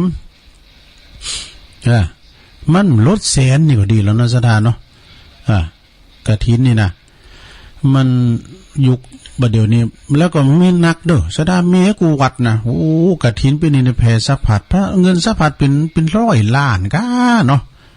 เป็น100 ล้านก้ากะภาคเหนือเฮาเนี่ยเชียงพองก็ได้เป็นจะหลายนะก็ได้แต่คือก็เป็นหยังสดาเนาะจะไปเยอย่างเปิ้นเนอไปเห็นเปิ้นเนอลงเนอไม่เข้าเป้าได้800,000เอากลับไป คนนั้นที่ก็เอาไว้ให้กันเนาะมันจะเป็นเราเพิ่นนะมัชฌิมาปฏิปทาเต่าใดก็ได้แม่เอ้ยเอานี่มาวาดำกำนึงก็เนาะสดาญาโยมทั้งหลายเอานี่มาวาดำกำนึงเกินของเม็ดแดงดอกตะล่อมก็ไม่ได้ว่าเจ้าเนี่ยนี่เนาะเอานี่ก่อนบุคคลที่คบไม่ได้มี8จำพวกนะสดาเป็นเปิ่นเป็นฝูงเป็นหยังเฮาก็ตามนะที่เขาจะไปคบคุณนะ8จำพวกนี่มันน่าคบเลยนะ1เที่ยวปล่อยข่าว นี่ปล่อยข่าวไปข่าวเรื่อยนี่นะ2เฝ้าจับผิดนี่3คิดทำลายดอก4ใจอคติ 5ตำหนิผู้อื่นมาดึงติต้อยไม้จ้านะมันบอดตัวเอง6จุดยืนไม่มีนี่8อิจฉาลิษยามีถึง2อย่างอิจฉาลิษยา7นะ7อิจฉาลิษยา8วาจากลิ้งกรอกนะข้อ8นี่เป็นแปะเป็นว่าวาจากลิ้งกรอกกรอกกลิ้งวาจากรอกกลิ้งถ้าว่าเป็นคุณคำเมืองในสุมาเนี่ยเพราะว่ามันยาวอกนักวันมันยาวอกนักอันนี้ก็ได้มาเมื่อละนะท่านปาธิการจิตประหิตจุงโจทย์ไว้แล้วเพิ่นมีในอันนี้แถม มีในอินเทอร์เน็ตแถมก็โอ้ขอบคุณเนาะอันนี้ก็เป็น เรื่องเล็กๆหน่อยๆมาเราสู่จู้กันฟังสดาญาโยมทั้งหลายครับสดาญาโยมได้ฟังกันมีอันใดเล็กๆหน่อยๆก็มาอุจาปาศัยกันไปสดาแต่ตุลุงกันได้เตธรรมก็มันจะขีมดกับอู่เอกะเนาะ ว่าก็เอานี่มาว่าละของแม่เพน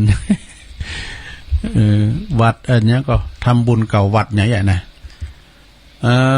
ต่อไปก็มีรายชื่อนี่3-4ซองก็เดี๋ยวจะประกาศได้กันเด้อสถาเด้อตุลุงมาขี่อู่ยาวเนาะพี่น้องห้วยทรายขาวบ้านทรายขาวอำเภอชัยปราการอีเมซีโนนนี่นะตาหน้าขันนามสกุลเปิ้นนะมันจะกันทำเนอะมันจะทำกันตาหน้าขันนี่มีนะอันนี้เป็นนามสกุลเปิ้นนะสระนายแก้วตาหน้าขันเปิ้นอยู่ปุ่นน่ะบ้านทรายขาวอำเภอชัยปราการเปิ้นก็ฟังอยู่บ้านปุ่นแต่ว่าเปิ้นก็มาอยู่ด้วยน้องเปิ้นก็ไม่ค่อยสบายสัมพันธ์สักตะใดมาอยู่ด้วยน้องเปิ้นเชียงใหม่อยู่เชียงใหม่นี่มันได้ยินนะเปิ้นว่ามันได้ยินและเปิ้นตั้งความหวังว่าการไปอยู่ด้วยนางไงเนาะอยู่ด้วยน้องเปิ้นแต่ขอมาส่งไปแอวตีวัดพระธาตุโดยน้อยกับโลนะใครไปหันปิ้นโตปิ้นตีนตุลุงยองมันไปอยู่ไหว เปิ้นว่าประมาณนั้นน่ะอันนี้อากาศตุลุงยองไปป้าใส่เฮาเนี่ยกะเห็นน่ะโอ้ไอ้แม่ลูกจากเมืองฝางชัยปราการมาเนยเปิ้นก็เลยมาทำบุญกับไอ้แก้วแล้วก็เปิ้นทำบุญอุทิศบุญกุศลแผ่พายย้ายบุญไปหาปอบปันแม่ปาแล้วก็บรรพบุรุษปู่ย่าตายายโมดเนยดอกตานไปหาเทพบุตรเทวดาประจำตนโตแล้วก็ทำบุญหาเจ้ากรรมในเวรตัว1 2ขอบคุณแม่สีนวลตาหน้าขันนายแก้วตาหน้าขัน บ้านทรายขาวอำเภอชัยปราการนะแล้วก็เปิ้นได้ยินแล้วเดี๋ยวนี้เพราะว่าเปิ้นอยู่ในเมืองอยู่ในเชียงใหม่นี่เพราะว่าอยู่ที่หันได้ยินเสาะอะไรไหนก็ได้ว่ะ2-3 วันเปิ้นจะปิกปันชัยปราการ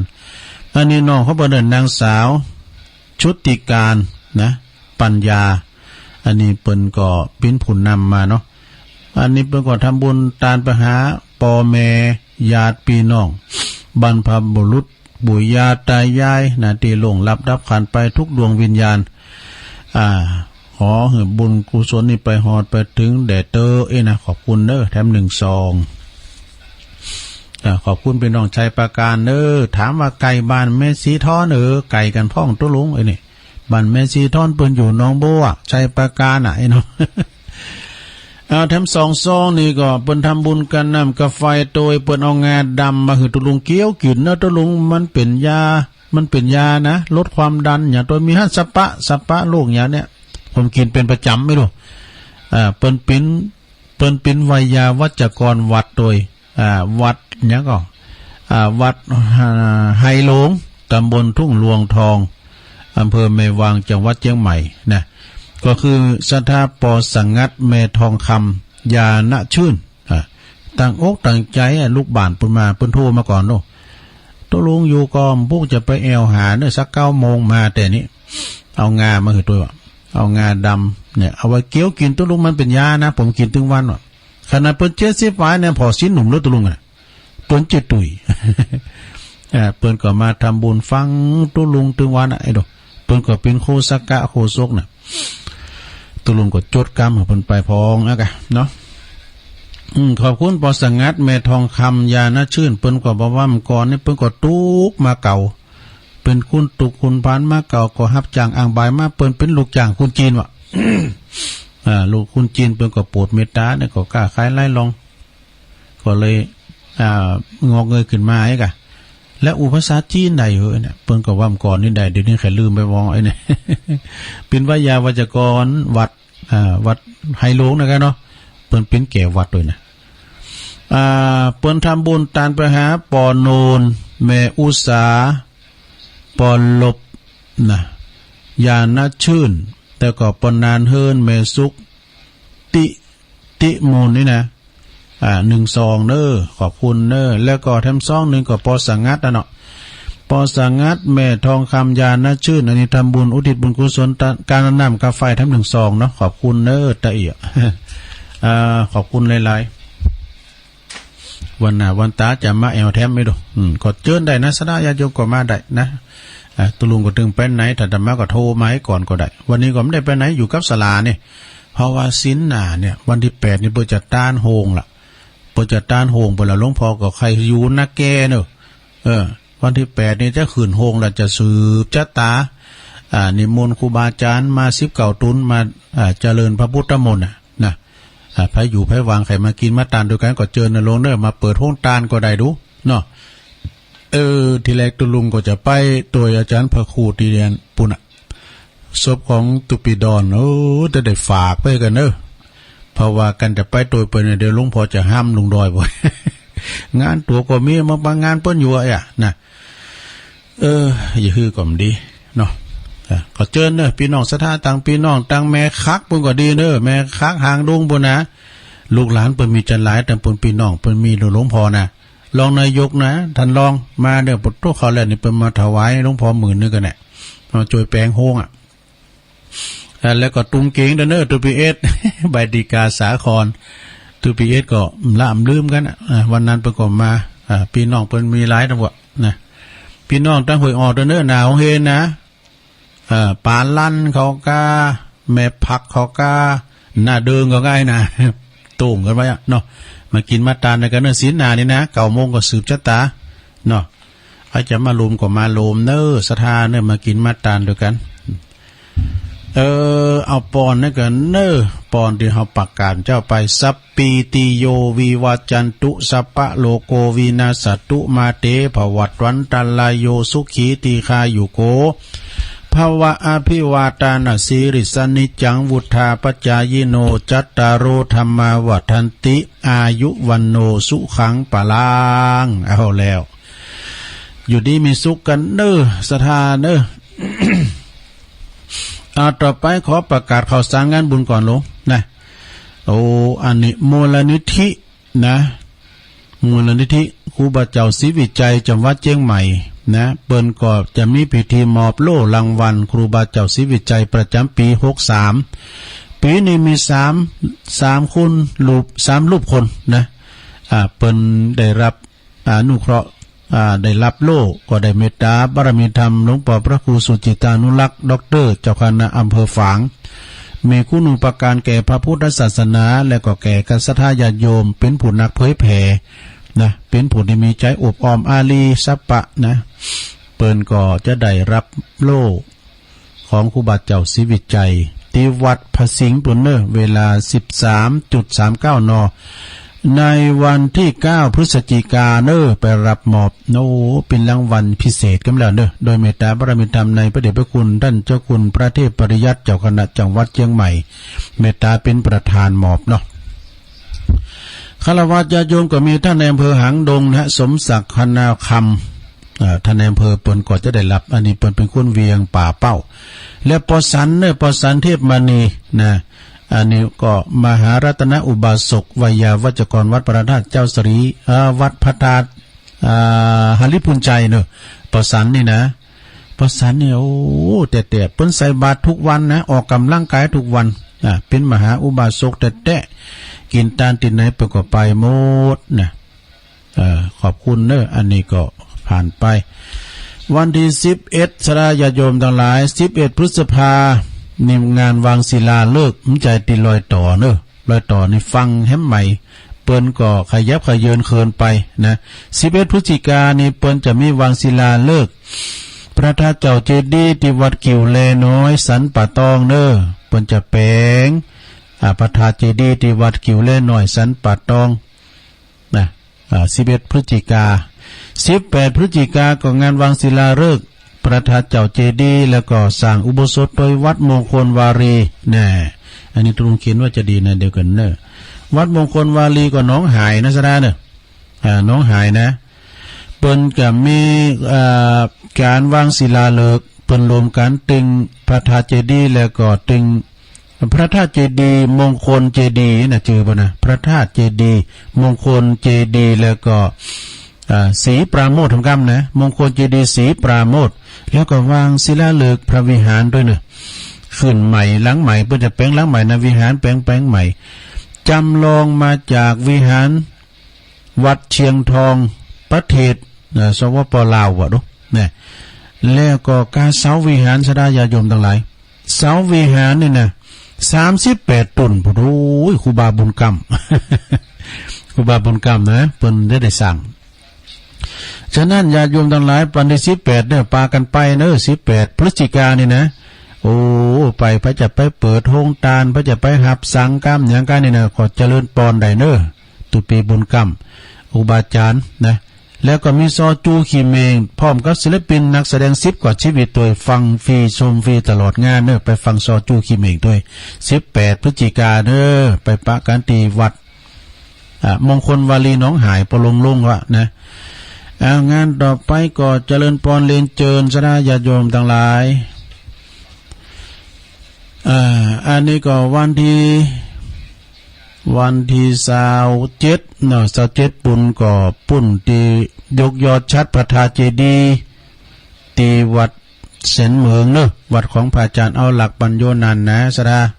ก็ไผจะไปหับปิ่นเจ้าภาพสังกาไผจะไปหับปิ่นเจ้าภาพ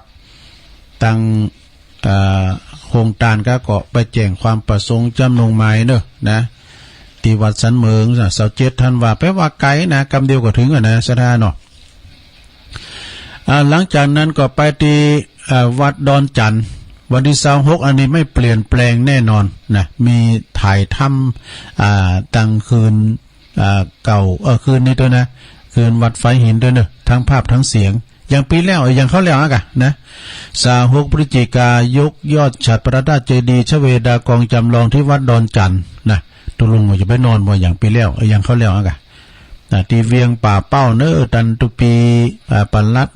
นัตพงศ์เขาครูบาเดชเขาตุลุงทรตุลุงวันเขาดูเปิ้นก็จะมารวมโตกันสถานหมู่เฮาเจ้าขัดหลายก็ไปเนาะวัดบันเกิดของอาจารย์พระครูอภิวัฒนวิกรม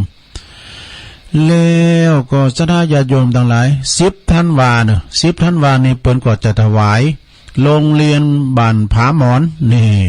ผาหมอนนี่มันแจ่มทันดีนะสนะทุเจ้าเปิ้นนี่จบประโยคเก่ากันนะตุลุงจบประโยคกล้วยอ่ะ โอ้ตันครูบานะเปิ้นลุงแล้วตุลุงเกินสอบตกสักปีวะเก่าปีนี่นะโอ้ประโยคเก่านี่มันแจ่มให้ดีนะอัฐบาลีแปลได้หมดสถานญาติโยมทั้งหลายนะเป๋ได้หมดอ่ะก่อนนะพอหลวงมันถามตุลุงเลยถามตุลุงแล้วอันรู้มากังไปว่าอย่างดูรู้มากังอ่ะเขานึกว่าบาลีหูนาวกับลังบดรู้มากังกับลังมาโกกอ่ะมันหลินลายดีเลยรู้มากังกับลังมาโกกก็ถูกเป็นมาในบาลีเทินนี่เนี่ย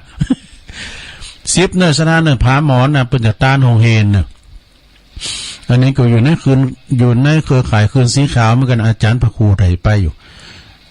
ตัวปีสมหวังเขานี่นะเพราะว่ามหาปริญญาธรรมเก่านี่เปิ้นอาจจะมาจัดรายการด้วยเฮานะอยู่ในคืนเครือข่ายเฮาเนี่ยเนาะวันที่11ธันวาก็จะไปลืมเรื่องงานสวดอิติปิโส108จบอันนี้ก็เป็นงานประจำปีนี้เปิ้นจะยกยอดชัดศาลาโดยเนอะวัดปากกลางเจริญนะสถานญาติโยมทั้งหลายวัดก็กว้างเกตโตใหม่เนอะเกตโตใหม่เขาแล้วฝนตก11นี่มีแล้วนะ11ธันวานี่นะฝนไม่มีตกนี่ก็จะมีการสวดโยโกห้องสวดอิติปิโส108จบอิติปิโสภควานี่กะเนาะครูบาอาจารย์นี่จะไม่เป็นร้อยแต่เปิ้นมีเป็นสุดนะสะสุดทักษิณาก็สุดสืบชะตาก็เอียกะแล้วก็สุดยกชัดก็มีหลายสุดเนอะ11เนี่ยมีวันเดียวงานมีวันเดียวซะนะอาจจะมีซอก็ว่าใดกันพุ่นนี่วันนั้นเนี่ยจะไปถามแม่แม่จันติบเป็นจังซอเดตาวังตาลแม่จันติบวางก็มาซอด้วยกันนะแม่จันติบนะที่วัดพระธาตุโดยน้อยวันที่8ศีลหน้าเนี่ยวันติดเนี่ยกะฉะนั้นก็11ธันวาเนอะที่วัดปากทางเจริญอาจารย์พระครูอภิวัฒนวิกรมนะพร้อมกับพระภิกษุสามเณรแล้วก็ตั้งไปนก็มีคณะสัทธาประหลงบุญธรรมเรือนรักเราแล้วหลายๆท่านปอดวงเขาด้วยปอเกวัดเขานะวันที่19นะสดาญาโยม19ธันวานี้มีงานที่ไหนต่อเฮอเนอะต่อเฮอวัดต่อเฮอแม่แจ่มนะเปิ้นจะถวายทานเจดีย์เนอะวัดต่อเรือพี่น้องแม่แจ่มได้ยินอยู่กันเดี๋ยวนี้เนาะฟังยองหูเลิงแม่ขันเกี่ยวยิ้มโทรมาพองจังเคืองบุญแม่ขันเกี่ยวก็เดียวโทรมาเนอะวันที่19ธันวาเปิ้นจะถวายทานพระธาตุเจ้าเจดีย์ที่วัดต่อเรืออำเภอแม่แจ่มนะอำเภอแม่แจ่มเนอะสถานไปกินไปทานด้วยกันเนอะข่าวสารงานบุญต่างๆเนาะแล้วก็อันนี้วันที่29นะโยมเนอะ29ธันวาพร้อมกับงานเขากรรมด้วยนะเปิ้นจะมีการยกยอดชัดพระธาตุเจดีย์นะและถวายตานอย่างหลายๆอย่างที่วัดมอนห้วยแก้วเนอะมอนห้วยแก้วก็ตำบลเดียวกันนี่แหละนะสระอาจารย์พระครูกัลยาณปราโมทย์ปีนี้ปลายปีเปิ้นเขากรรมด้วยนะเปิ้นเขากรรมแล้วก็จะมีการสวดมนต์ข้ามปีสร้างบารมีข้ามพศตัวคืนสีขาวจะจัดที่หันเนอะที่วัด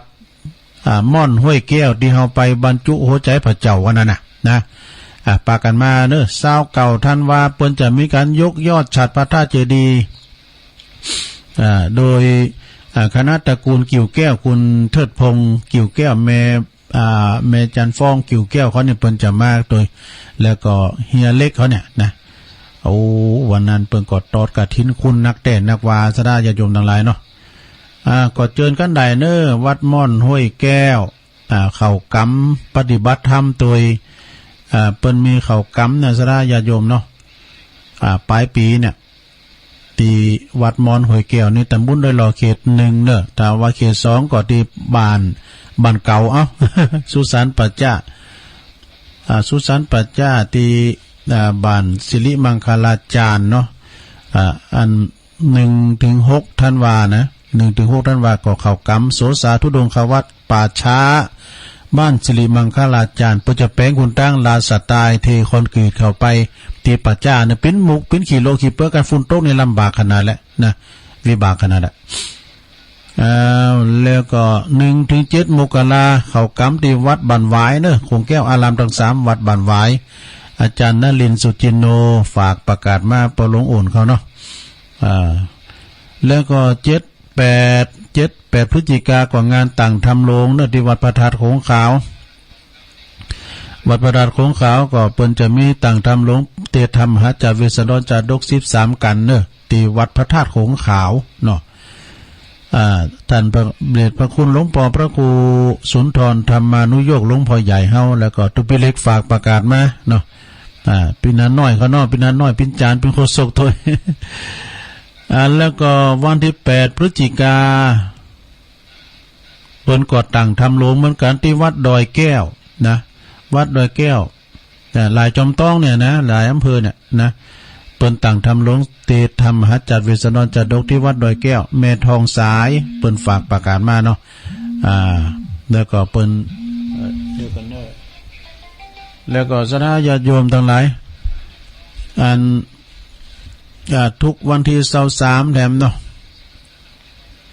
ทุกวันที่23จตุปิฎรประกาศประกาศอำกำนะวันนี้ในวันที่4นะวันที่4วันนี้เปิ้นจะได้อาราธนาสรีระลางอะไรดวงวิญญาณของตุปีอุดรใบดีกาอุดรอดีตผู้อำนวยการสถานีคลื่นของมนเสียงธรรมแม่แจ่มเด้อเปิ้นจะได้นอนพระศาสตร์สอยเวจโยนวันนี้นะคืนนี้ก็เปิ้นจะเริ่มเตะน้ำเตะตามฟังสวดกันตีหน้าเมนบุญนะสถาถึง8เนอะถึง8 พฤศจิกาเป็นวันประชุมเพลิงศพที่วัดบุภารามเนอะนะก็ทุกคืนก็ไปฟังกันเตะน้ำเตะตามวันที่6คืนอาจารย์พระครูอภิวัฒนวิกรมจะไปแสดงธรรมเนอะนะแล้วก็สถาญาติโยมทั้งหลายดูเหมือนจะเป็นวันทีมอย่างนั้นวันที่6ก็หาได้ที่อาจารย์หลวงพ่อใหญ่เฮาน่ะหลวงพ่อใหญ่เฮาเพิ่นจะไปแสวงบุญนะพระครูสุจิตานุรักษ์พร้อมกับเมจงดีเขานะเพิ่นจะไปแสวงบุญตังเมืองลีนะตังเมืองลีพองเพราะว่าเปิ้นจะมีไปนอนที่วัดสันวิไลไปวัดบันปังวัดครูบาเขาปีวัดทันครูบาเจ้าวัดพระพุทธบาทห้วยต้มพลูเมืองลีนี่แหล่งครูบาเนี่ยครูบาเจ้าศรีวิจัยกว่าเมืองลีครูบาอภิชัยเขาปีครูบาเขาปีกว่าเมืองลีครูบาวงกว่าเมืองลีดูแล้วก็ทำหลายครูบาพันนะเมืองลีโมดซะนะเมืองแห่งครูบาเนอะขอบคุณเนอะแล้วก็ถ้าวันใดแต่วันที่6ก็ลืมไปแล้วนะเปิ้นหลวงพ่อก็ประกาศลุงผมได้จดไว้เนาะสถาญาติโยมงานต่อไปก็คืองานนี่กะงานเปิ้นจะตัดไว้ลูกนิมิตผูกพระราชสีมาตีวันที่5 ถึง 11 ธันวาคม63นี่นะปลายปีเนี่ยตีวัดล่องช้างพยาวันเนอะจะมีตอดผ่าป่าด้วยเป็กตุด้วยแล้วก็มีโฮงตานด้วยวัดล่องช้างพยาวันตำบลตาตุมอำเภอป่าสร้างเนอะพระอธิการท่านพระครูสังฆาลักษณ์ตินภพเขมาภิรัตโตตุปิเก่งเขาเนาะเปิ้นก่อนนิมนต์ตุลุงไปช่วยงานด้วยนะทุกวันที่23นะก็ตังวัดศาลาตำบลน้ำแพร่โดยเมตตาบารมีธรรมหลวงพ่อพระครูโชติสุวรรณสอนเจ้าอาวาสพร้อมด้วยคณะสัตยาวัดศาลากูหอหลังคาเฮือนเปิ้นก็จะมีการทำบุญทักษิณานุปทานอุทิศบุญถวายแด่ครูบาเจ้าอินตากตะปุญโยพิพิธปุญญาภิรัตน์เนอ23นี่บ่ฮู้ว่าเป็นพระครูหรือว่าท่านมหาตุลใดศรัทธาตังใดก็ก้อยต่อโทรศัพท์ในว13ไปหาหลวงปู่หำกำเนาะก็ขอเชิญได้ไปกินไปทานกันนะไปฟังเทศน์ฟังธรรมกันทุกวันที่23นะของเดินนะของเดินอันนี้ก็ปิ้นข่าวสารงานบุญสำหรับศรัทธาญาติโยมทั้งหลายก็ฟังกันไปนะหมดแล้วก็เนี่ย6 ค่ำมื้อนี้นะหลวงพ่อเขาเปิ้นจะไปแสวงบุญนะนอน1 คืนค่ารถ500บริการเต็มที่ไปพิรุ10 วัดพุ่นไปจะหลายนะ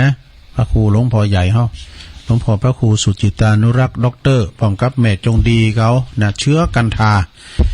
ทานี่ต้นตระกูลอยู่ตั้งพินดอยสะเก็ดพี่นะปุดโตอันนี้ตระกูลกว้างขวางเป็นลำเป็นรวย เอาต่อไปตุลุงจะเปลี่ยนบรรยากาศแล้วสดาญาติโยมทั้งหลายไปว่าคือก็ตามแต่ตุลุงนิมนต์ก็เปิดสายนะเอาโทรเข้ามาในโรงนึง089 955 6506ปุโรติมเป้าหวังงนแล้ว089 955 6506อันเพราะว่าเฮาได้แจ้งไว้ก่อนเนาะสดาก็มู้ตัวว่าจะได้ออกรายการแล้วก็อันเริ่มได้ฟังเพลงกันเป็นหยังไอ้น้องพวกเจ้านี่เป็นรายการตุลุงหน่อยแต่วันพุธในวันพฤหัสเจริญปอนเจ้าพระวิชาเจ้าตุลุงปูดโทแม่ปานีมาก่อนมอมันตั้งอยู่แล้วละหลงมาตุลุงไม่พลาดละหลงอ๋อท่านเปิ้นจดจ่อเปิ้นได้ยินเนาะเจ้ามอแม่เมาขี้เหล็กหลวงพ่อเพิ่นจะไปจังไหนบุญนี่วันที่9เนี่ยเปิ้นไปทางอำเภอลีมั้งกะเจ้าไปวันที่9อันมาเด้อเปิ้นอยู่กะมาเด้อเปิ้นอยู่กะแม่ถ้าจำได้ไปมานานติดงานเป็นหยังสูงใจมาเนาะหลวงพ่อเปิ้นก็ดีเต้จะได้รับโลของครูบาเจ้าศิวิจัยตัวเนาะวัดดีเก่าเป็นผู้ที่มีคุณูปการแก่พระศาสนาตัวนักเผยแผ่ตัวนะเป็นผู้ที่มีจิตใจอบอ้อมอารีฟังเปิ้นอู่ข้อมูลละคุณตึงเมืองเปิ้นสวดมนต์เปิ้นกินน้ำมนต์กันยินดีแม่ปราณีเนอมะนีจรแม่ปราณีนี่ก็ฟังเป็นประจำเจริญปอนไว้สาครับโอ้น้องบิวอะครับผมโอ้น้องบิวมาแล้วเจ้านี่เปิดเพลงกันเลยสงสัยกันเลยโชว์หาเหตุกรรมมันตุลุงมามือเว้ยมากดตัวนั้นมากดตัวแดงคุณเถ่าผมเป็นอย่างครับเพราะว่าขอโทษตัวครับผมก็เรียกว่าอย่างเขาเรียกว่าตุลุงอันนี้ตุลุงอย่างเขาตุลุงถ้าจะมีธุระอย่างก็ใส่ตอนก็มันกดพิษมันมือมันเว้ยล่ะมีไปโทรมาสักคนแล้ววะเนี่ยครับเพื่อกำลังใจครับขอบคุณน้องเดียวสาธุเปิ้นมาโวยไปโวยก็ดีเหมือนกันดีกะหลวงพ่อดีเจริญปอนไปสาเจ้าตุลุงแม่เพนเนาะจ้าเอาว่าไว้เลยแม่เพนแสงไฟสว่างจ่าแสงธรรมะสว่างใจสว่างจ่าได้แสงไฟสว่างจ่าได้แสงธรรมเจ้าตุลุงชัดเจนดีเด้อตุลุงเด้อเดี๋ยวนี้ได้ยินแล้วเนาะจ้ามอมหายงอแปลว่าตุลุงกำนี้ดีแล้วตุลุงก็ลองเปิดเพลงเปิดเพลงตั้งแต่ตี 2 กึ่งแล้วเนี่ยจ้าปล่อยเพลงไปกับคิวตุลุงเนาะพูดได้คิวตุลุงโดยแต่พูดได้เจตธรรมนะเป็นเหมือนเดิมเลยเหมือนเดิมเจ้าขอบคุณเด้อแม่เพนเด้อ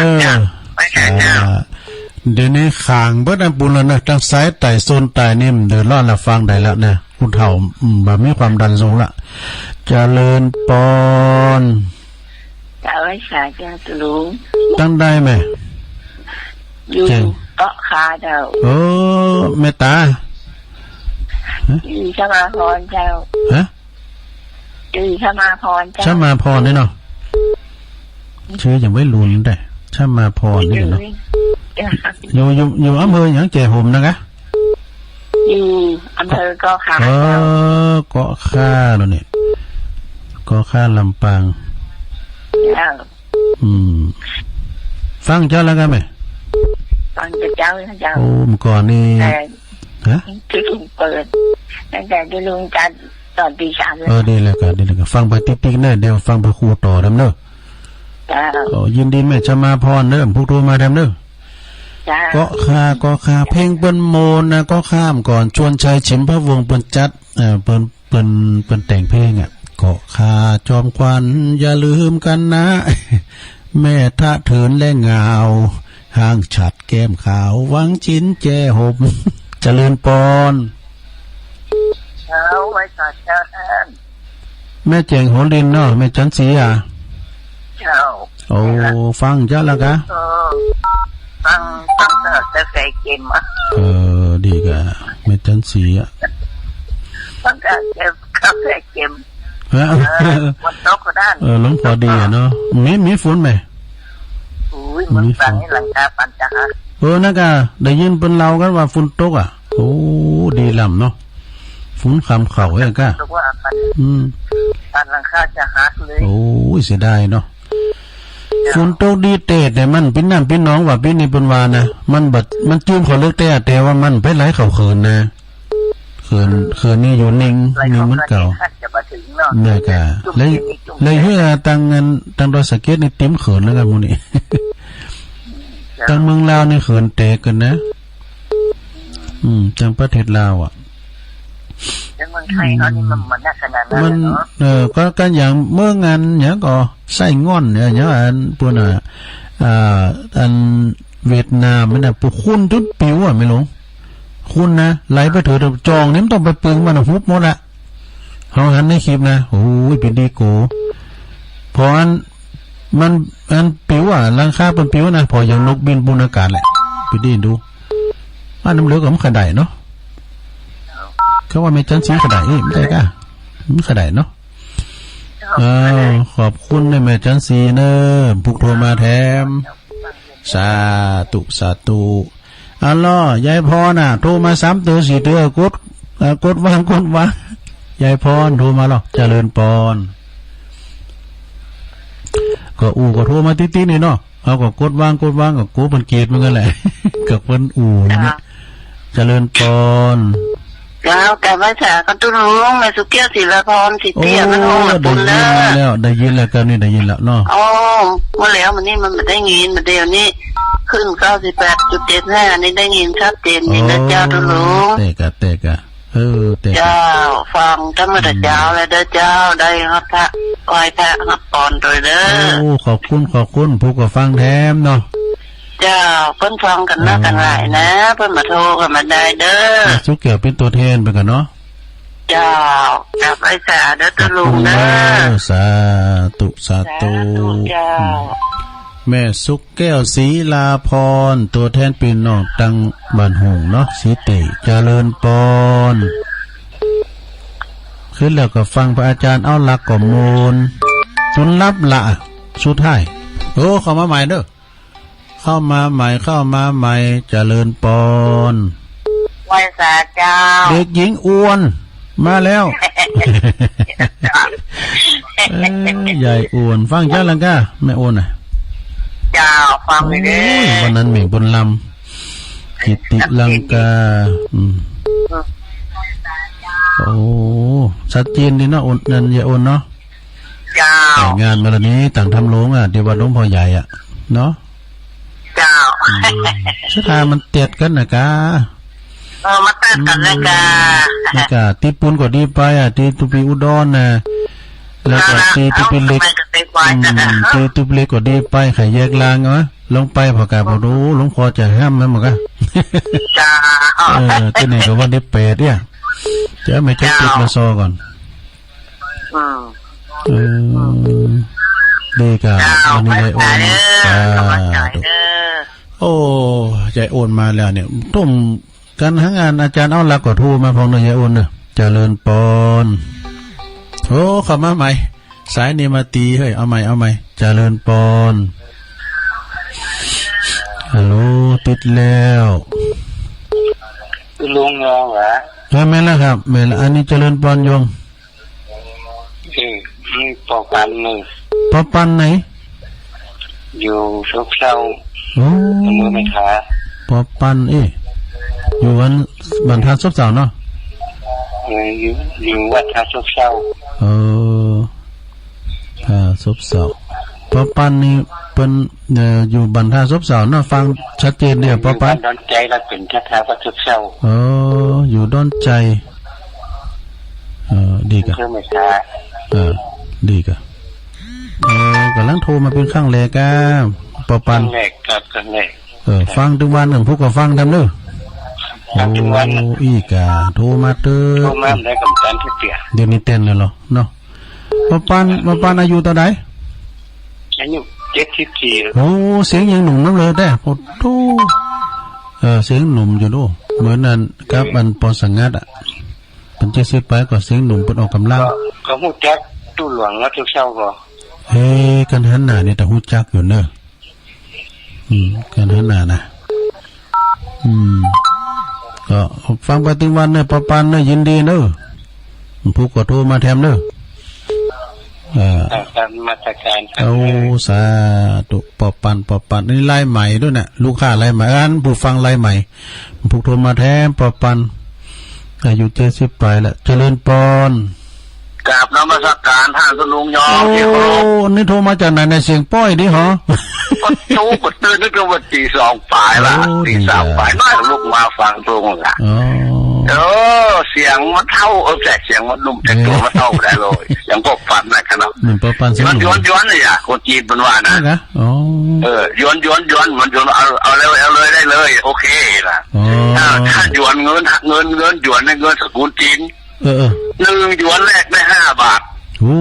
เป็นทั้งหมดนะเปิดถึงบ่ขึ้นบ่ล่องเมืองจีนเงินคนอย่างนี้ถ้าอย่างฝรั่งยุโรปที่ไหนล่ะดอลลาร์ยูโรอ่ะในดอลลาร์น่ะเนาะจังล่าเมื่อคืนน่ะเนาะเนี่ยฟังไว้ไปอย่างลุงว่านะ5 วันได้เขาใจดีมันต้องเป็นเรื่องอย่างเราลุงเนาะเอาโคตรเปิดมากออกหาเลยมันทุกอย่างมันคิดเข้ามาสมองตายมาชุดชื่อแล้วเนาะวันนี้เขาบอกว่าสมองตายบอกว่าสมองฟอฟังทุกเจ้าเทศทุกตัวนะแจ้งมาฟังอ่ะเนาะแจ้งมาได้รับธรรมะนั่งเมตตาภาวนาไว้พระเลิกมาภาวนารับลุงสบายเนาะเขาจะคิดได้แง่ที่เรียนลุงมีคำตะกี้ว่าวันนี้เขาทำให้ดีแล้วก็ต่อปีต่อไปก็ทำดีเพิ่มขึ้นอย่าลุงว่าเนาะนี่มันเป็นธรรมะทุกวันนะทุกคำเลยที่ลุงหรือว่าพระเจ้าองค์เจ้าตนอื่นที่บนเทศเขาพิจารณาอันนี้เป็นธรรมะที่สอนใจเขาได้เขาจังปนแล้วปนบอกผู้ซื้อตัวนะเขาเขียนนอนกันเนาะให้เราจักเลยเขาปนบอกผู้ซื้อตัวปนม้วนวันนี้เขาได้แปลงหน้ามองตองเท่าเนาะจ้าเนาะวันที่8วันละพระธาตุนอนโดนหลวงพ่อห้ามแม่มาอยู่ที่ไหนไม่ได้อยู่เนอะเนาะไม่ห้ามลงดอยบ่กะงานตัวเก่ามีไปที่ไหนเนาะลุงเนาะเดี๋ยวท่านอาจารย์ในโฟนหน่อยเข้าแล้วเนาะให้ตัวลุงยองเนาะวันนี้ตัวลุงยองคือเวลาจับนักอะนะเป็นกันอู่อ่ะครับเรียกว่าจัดรายการรวมกันครับได้เจ็บตีก็ได้แนวเตือนว่านี่ก็ได้สาระประโยชน์หลายอย่างกราบไหว้ศาลนะครับขอบคุณหลวงปอนเนอร์สาธุโตเป็นว่าเปิ้นตื่นเจ้าหลวงพ่อมานิถาวโรนะสำนักสงฆ์หอมบุญ200,000 ปลายกะถินป่ะนะดูพอดีกะเจริญปอนมาแค่กาเจ้ายายพรร้องวัวแดงส่วนกำแพงเชียงใหม่มาแล้วร้องปุ๊บพออีกดิเนี่ยนี้บนอู่นี่ติ๊กมาติ๊กอ่ะแค่ร้องติ๊กติ๊กได้นี้อย่าบอกไฟกะบอกไฟจิ๊กก็คืนอันนี้จะมอนลุงเจ้าละกะที่เจ้าแล้วดีกะร้องวัวแดงนะลุงเราพระครูว่าพระครูว่าอ่านก่อนนะอ่านจะลุงกูเลยมีเนี่ยมีก้าเอาสเตนเลสหน่อยเนอะมีก้าเอาให้หน่อยอ่ะว่าเฮ้เอากุหลาบแดงเนอะเนี่ยว่าเฮ้ลงมาแล้วชีวิตเขานะรุ่นชีวิตย่อมแต่ผันแต่ปัญญาประมาทแต่นี้จิตท่าคือบทเรียนอักเทียนคือละผลสิ่งช่วยตนคือปัญญาไม่นะสิ่งวิชาคือดึงคุณผู้ดีผู้ยิ่งจนคือพ่อและแม่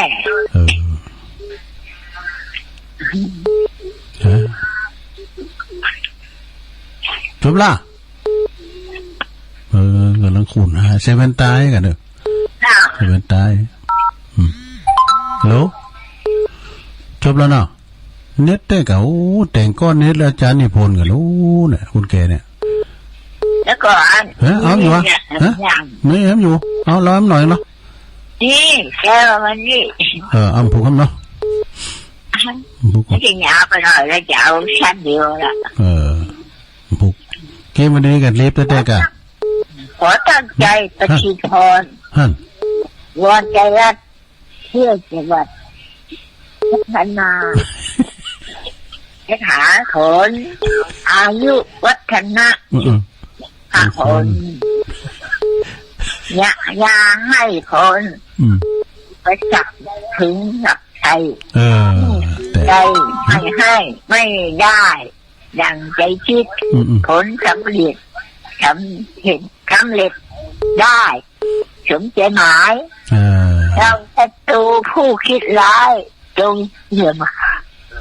ตายความมั่งนะคะมากมายจงไปจบพบสุขเชิญสาธุจบเนาะพูดประมาณนี้ต้องดีๆกันเนอะพูดต้องดีๆเฮ้ยก็เป็นนักร้องเก่าก็ดีเดาใจแพ้จิตกันนี่แหละยายพรยินดีนะยายพรเนอะพูดมาเดิมสาธุ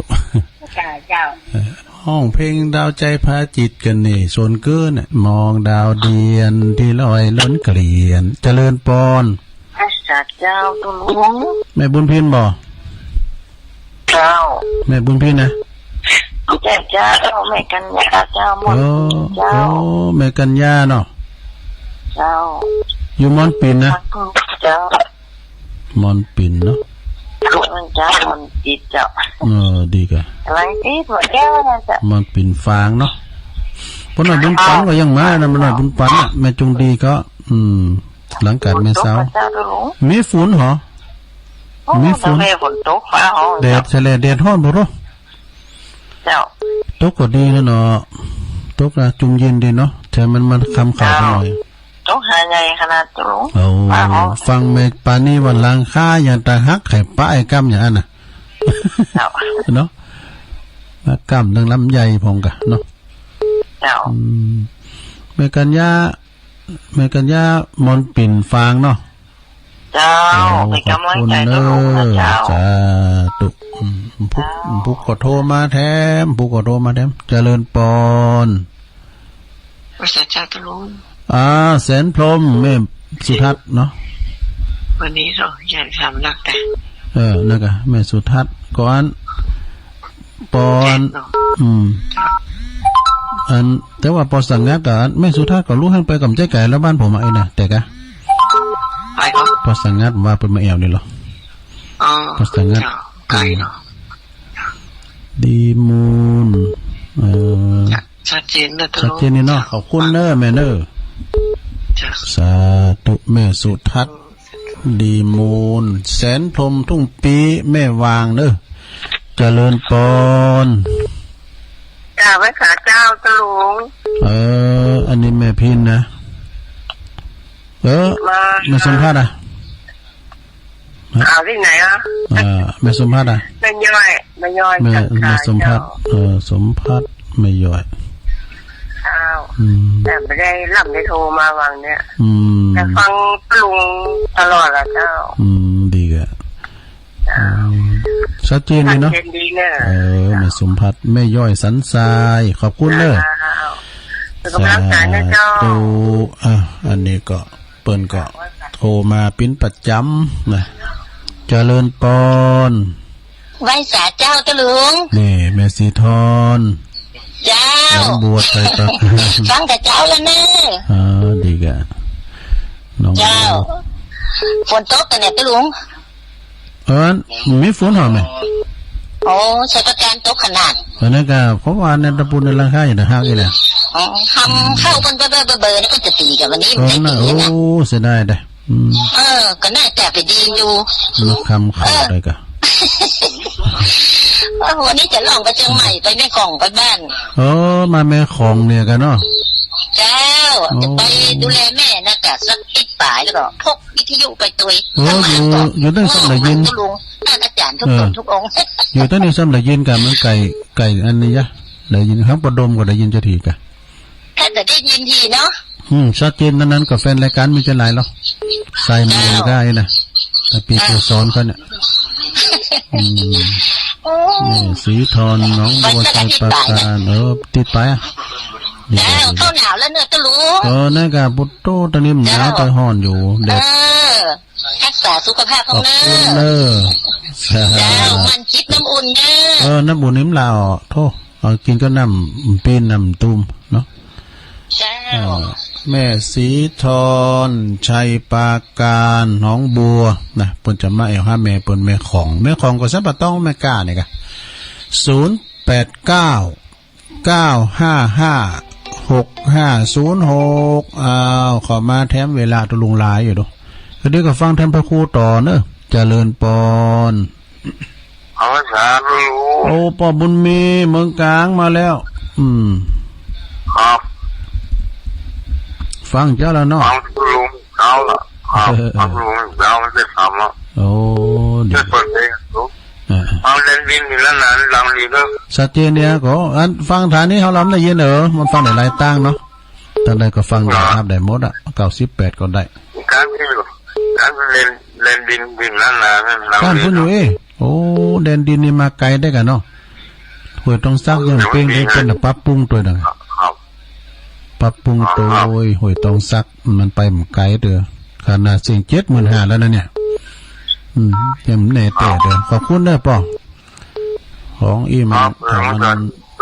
มันจะปรับปรุงสั่งไปก็มาอยู่หั่นน่ะสแตนบายอยู่หั่นดังใดดังมันดังโซนไต่ต้องโทรมาพองเด้อดังไก่เนาะจะได้แปลงตัวสั่งไปยังไปฮือในปนนวัดหานะเจริญปอนช่วยสาเจ้าแม่จันทิพย์โลหายเป็นหลายวันเด้อแม่จันทิพย์นี่นะวันจะโคบ่ติดล่ะเจ้าอ๋อดีกะแม่จันทิพย์มาเกตกาลามคนมาตกแล้วบ่ดีให้จับเลยไม่ฝ่าไม่ฝนยังแบบไว้เจ้าอยู่ดีมีสุขเนี่ยเนาะเจ้าเนี่ยฉันติบเกตการลามฝากไว้สาบารมีหลวงปู่ด้วยเนอะเจ้าบอกกับคนนั่นละปนิ้มพอใจดีก็ก็ถึงหาอยู่กันหรอแล้วเพิ่นก็ได้ฟังอยู่บุญเนาะก็เพิ่นเคยมาเนี่ยเพิ่นมาที่หลวงพ่อเนี่ยพุทโธวายาบ่ซื้อรถถวายล้านปลายก็ถึงเพิ่นให้เพิ่นเต็มล้านเนี่ยขอบคุณแม่จันติบเนอะเจ้าไว้สาเจ้าเห็นกำไรจังกำลังใจตู้ลุงเลยเจ้าขอบคุณก็ยังว่านะเนาะมันต้องต่างเป่าเงินคำในปิ้งของหาเข็มหายากแต่จะคือจังมั่นเจริญปอนเจ้ากับไว้สาเจ้าแม่พันเนาะใจร้อแม่คำนวณเจซ่อนเจ้าโอ้แม่คำนวณเจซ่อนอยู่ไหนเนี่ยพี่เจซ่อนเจ้าโอ้เจซ่อนเนาะแม่คำนวณโอ้ฟังทุกน้องแต่เจ้ามาเด้อก่อนแม่ฟังที่ไหนเนี่ยอันน่ะฮะแม่ฟังคืนยังคืนนั่นดินถิ่นนาเจ้าโอ้คืนไปแป๊บปุ่นกันได้เจ้าเลยเห็นเจ้าสักทีขนาดนั้นดูดังเหลือเก่า6กันเนี่ยโตเจ้าทะลุแพ้วลายด้อยนางแก้วลายด้อยคุณตาลหมดเลยเจ๊ก้อน104บ่ค่อยสักอันนี้103กะอันนี้แม่น่ะถิ่นนาน่ะเจ้าแม่น่ะฟังได้หลายตั้งก็ดีละเจ๊ซ่อนนี่ลำปางนะแม่เนาะแม่คำนวณเจสอนลำปางคนฟังกันหนึ่งฟังตลอดอะฟังตี3ตั้งแต่กับตี2กับตั้งตื่นฟังตลอดอะโดนอ่ะดีละแม่ก็เป็นตัวแทนเนาะโทรมาเจ้าเป็นตัวแทนเจ้าทุลุงอารมณ์ดีเนาะอารมณ์ดีฟังแล้วก็งานเขาอารมณ์ดีด้วยอ่ะกะมันคือว่ามันมีกำหอนกำหายยังหรือไผเนาะแต่มีกำหอนกำหายยังแต่อะไรก็เป็นดีไปหมดแหละดีกาขอบคุณนะแม่เนอเจ้ากำลังใจเนอเจ้าตุกไม่สาเจ้าเสียงเปิ่นปล่อยดีแม่คำนวณเนี่ยเจซ่อนบนนั้นนะเจ้าของไก่นั่นน่ะหลายด้อยคุณตาลบุญน่ะเจริญปอนกราบนมัสการครับผมมาแล้วอาจารย์นิพนธ์คุณพ่อมานิดเข้าแล้วเนาะโยมพรมั่งวันนี้ฝากให้ท่านครูบายองมั่งนะครับวันนี้เอาเลยนะครับผมครับ สุดจะสงสารตุยองนี่หนอตัวน้ำตาคอใครหนอทำได้ตื่นเช้าทุกวันช่างมันเหนือใครเป็นคนชอบให้เรียกใช้เต็มที่มีคนติดตามเพราะสำนวนดีจักชวนเพื่อนทีไม่มีโรคเลื่อนทุกทั่วมุงยามนี่เคยบิดเบือนและได้ทุกเดือนไม่เลื่อนเวลานอนน้อยระวังกำลังด้วยหนาเดี๋ยวจะนำพาหน้ามืดตามัวอีกครั้งยมพรเป็นช้าพัวพันพัวอย่าเพิ่งลิ้นรัวกลัวจะเป็นลมแม่หรือพี่จ๋าอย่าเพิ่งถาโถมเดี๋ยวจะระบมหัวงมตกเตียงกลัวเป็นเรื่องใหญ่เดี๋ยวได้ขึ้นเขียงอดฟังสำเนียงซุ่มเสียงภาคีเสียงไม่เหมือนใครในเพลานี้โอ้ช่างเสียงดีสาวสีจับใจขอมาช่วยนิดโยมพิษสมัยช่วยหน่อยเป็นไรโปรดให้คะแนนเท่าไหร่ดีเนาะกูขอทั้งแสนบ่แม่นคะแนนแสนสาหัสจากนมัสการครับผม ขอบคุณครับอาจารย์น่ะยายพรเนอะห้องเพลงแน่หรือพี่จ้ายายพรอ่านมันของๆนะยายพรเนอะ อาจารย์นิพนธ์วัดพระธาตุดอยสะเก็ดนี่นักบทกลอนเนอะเปิดแต่งแล้วนะเนี่ยเจริญปอนไหว้จ๋าโอ้มาแล้วพี่ไอ้ไต้หัวจอมยุทธ2แผ่นดินโอ้วันนี้หม้อเฮ้ยอีกแล้ววันนี้หม้ออันคนฝนตกที่ไหนฝนราคามันจะฮักตรงโอ้น่ะมึงลำปางมึงฝางป่ะโอ้ตกฝางมันไม่ปานี่ครับป่ะอ๋อดีจ้ะมันตกเหนือเขื่อนเนาะในการเนื้อเขื่อนว่าน้ำโกงกะเนาะเขื่อนไม่โกงไม่งัดไม่กวางไม่งัดไม่โกงเตะกะเหนือเขื่อนไม่งัดไม่กวางเขามาตกตะพูนนะเอาบ้านเอาอย่าได้กินน้ำดีเตะกะราคามันจะฮักอีกตกนักแต่นี้แม่จันสีเขาก็ว่าน่ะฝนตกนักเลยเหรอกีเตอร์ยี่เสียงฟ้าห้องอยู่ได้บอกเขาไปปะนีฟ้าห้องไกลนะเขาว่าฝนตกบ้านน้องอ่ะเดี๋ยวบอกไม่ปะนีฝนตกบ้านน้องฟ้าร้องบ้านพี่อ่ะโอ้ดีกะญาติธรรมเขาอยู่ไกลอีมีอันยังก็ได้หูข่าวได้หูข่าวข้าวเนาะไม่เนาะเฮ็ดเอานั่นใดเขาก็หูนะครับฝนตกฟ้าห้องที่ไหนก็หูมีอย่างก็อากาศเนี่ยนะครอบครัวใหญ่แล้วนะอย่างครอบครัวมกฮะกะฟังตุลุงอยู่เนอะวันนี้หมอด้วยขอบคุณเต้สาธุไหว้จ๋าพี่ไอ้ใต้หูฮอนเนอร์จอมยุทธ2แผ่นดินนะลำจังละปูนเนอะเจริญปอนไปสาเจ้าตุลุงแม่มอนบ่ฟังแต่เจ้านั่นแน่อันนี้แม่ยังไงแม่แดงยายแดงเจ้าแม่แดงเจ้าแม่แดงตะล่อมแม่แดงลักษณะลูกตั้งแต่เจ้าละไปกาดก็ฟังตัวเอาวิทยุตัวหนึ่งเขาแล้วนี่แต่ไปกาดนะไปกาดอยู่ก็เจ้าก็เรียกกันไปกาดแล้วกำลังทำกับข้าวทอดกินอย่างไปหาด้วยเจ้าโอ้เหมาะอ่ะเจ้าฟังอยู่นะเจ้าโอ้ขอบคุณเนอะดอกตะล่อมยายแดงสาไปสาเจ้าดอกตะล่อมยายแดงเอาขอเป็นสายทำสุดท้ายทำสายหน่อยเนาะเจริญปอนไหว้สาเจ้าตรงโยมอยู่ทั้งใดแม่ข้างสนามบินนะเจ้าแม่อย่างนี้นะฮะแม่โอ้เรื่องละกะเจ้ามันโทรมาเสิร์ฟเดียวเนาะลืมไปละพี่เจ้าแม่ตู้ข้างสนามบินนะเจ้าแม่ตู้เนาะแม่ตู้ข้างสนามบินนะเจ้าแม่ตู้ข้างสนามบินดีครับข้างสนามบินแม่ตู้เจ้าแล้วก็มาข้างที่2แล้วเจ้าดีฟังอยู่เจ้าโอ้ขอบคุณเนอะแม่ตู้เนอะว้าวสา โตแม่ตุปนโทรมา2 เตือละมึนๆเลยโทรเป็นหยังโทรมาติ๊กๆเตอผู้ก็โทรมาแถมผู้ตุลุงก็เข้ารายการนะขอโทนสายกันเน้อสายที่1แม่ปราณีมาในจรมแม่เมาขี่เล็กเน้อโอ้วันนี้นี่ยายหน่อยกัดนัดนิ่มเข่าสักกำดูเปิ้นฮู้ว่าเฮาออกก้า สายที่2ก็น้องเบี้ยวสายที่3แม่เพนขาวเตี้ยสายที่4ก็โยมจะมาพรก็ค่าลำปาง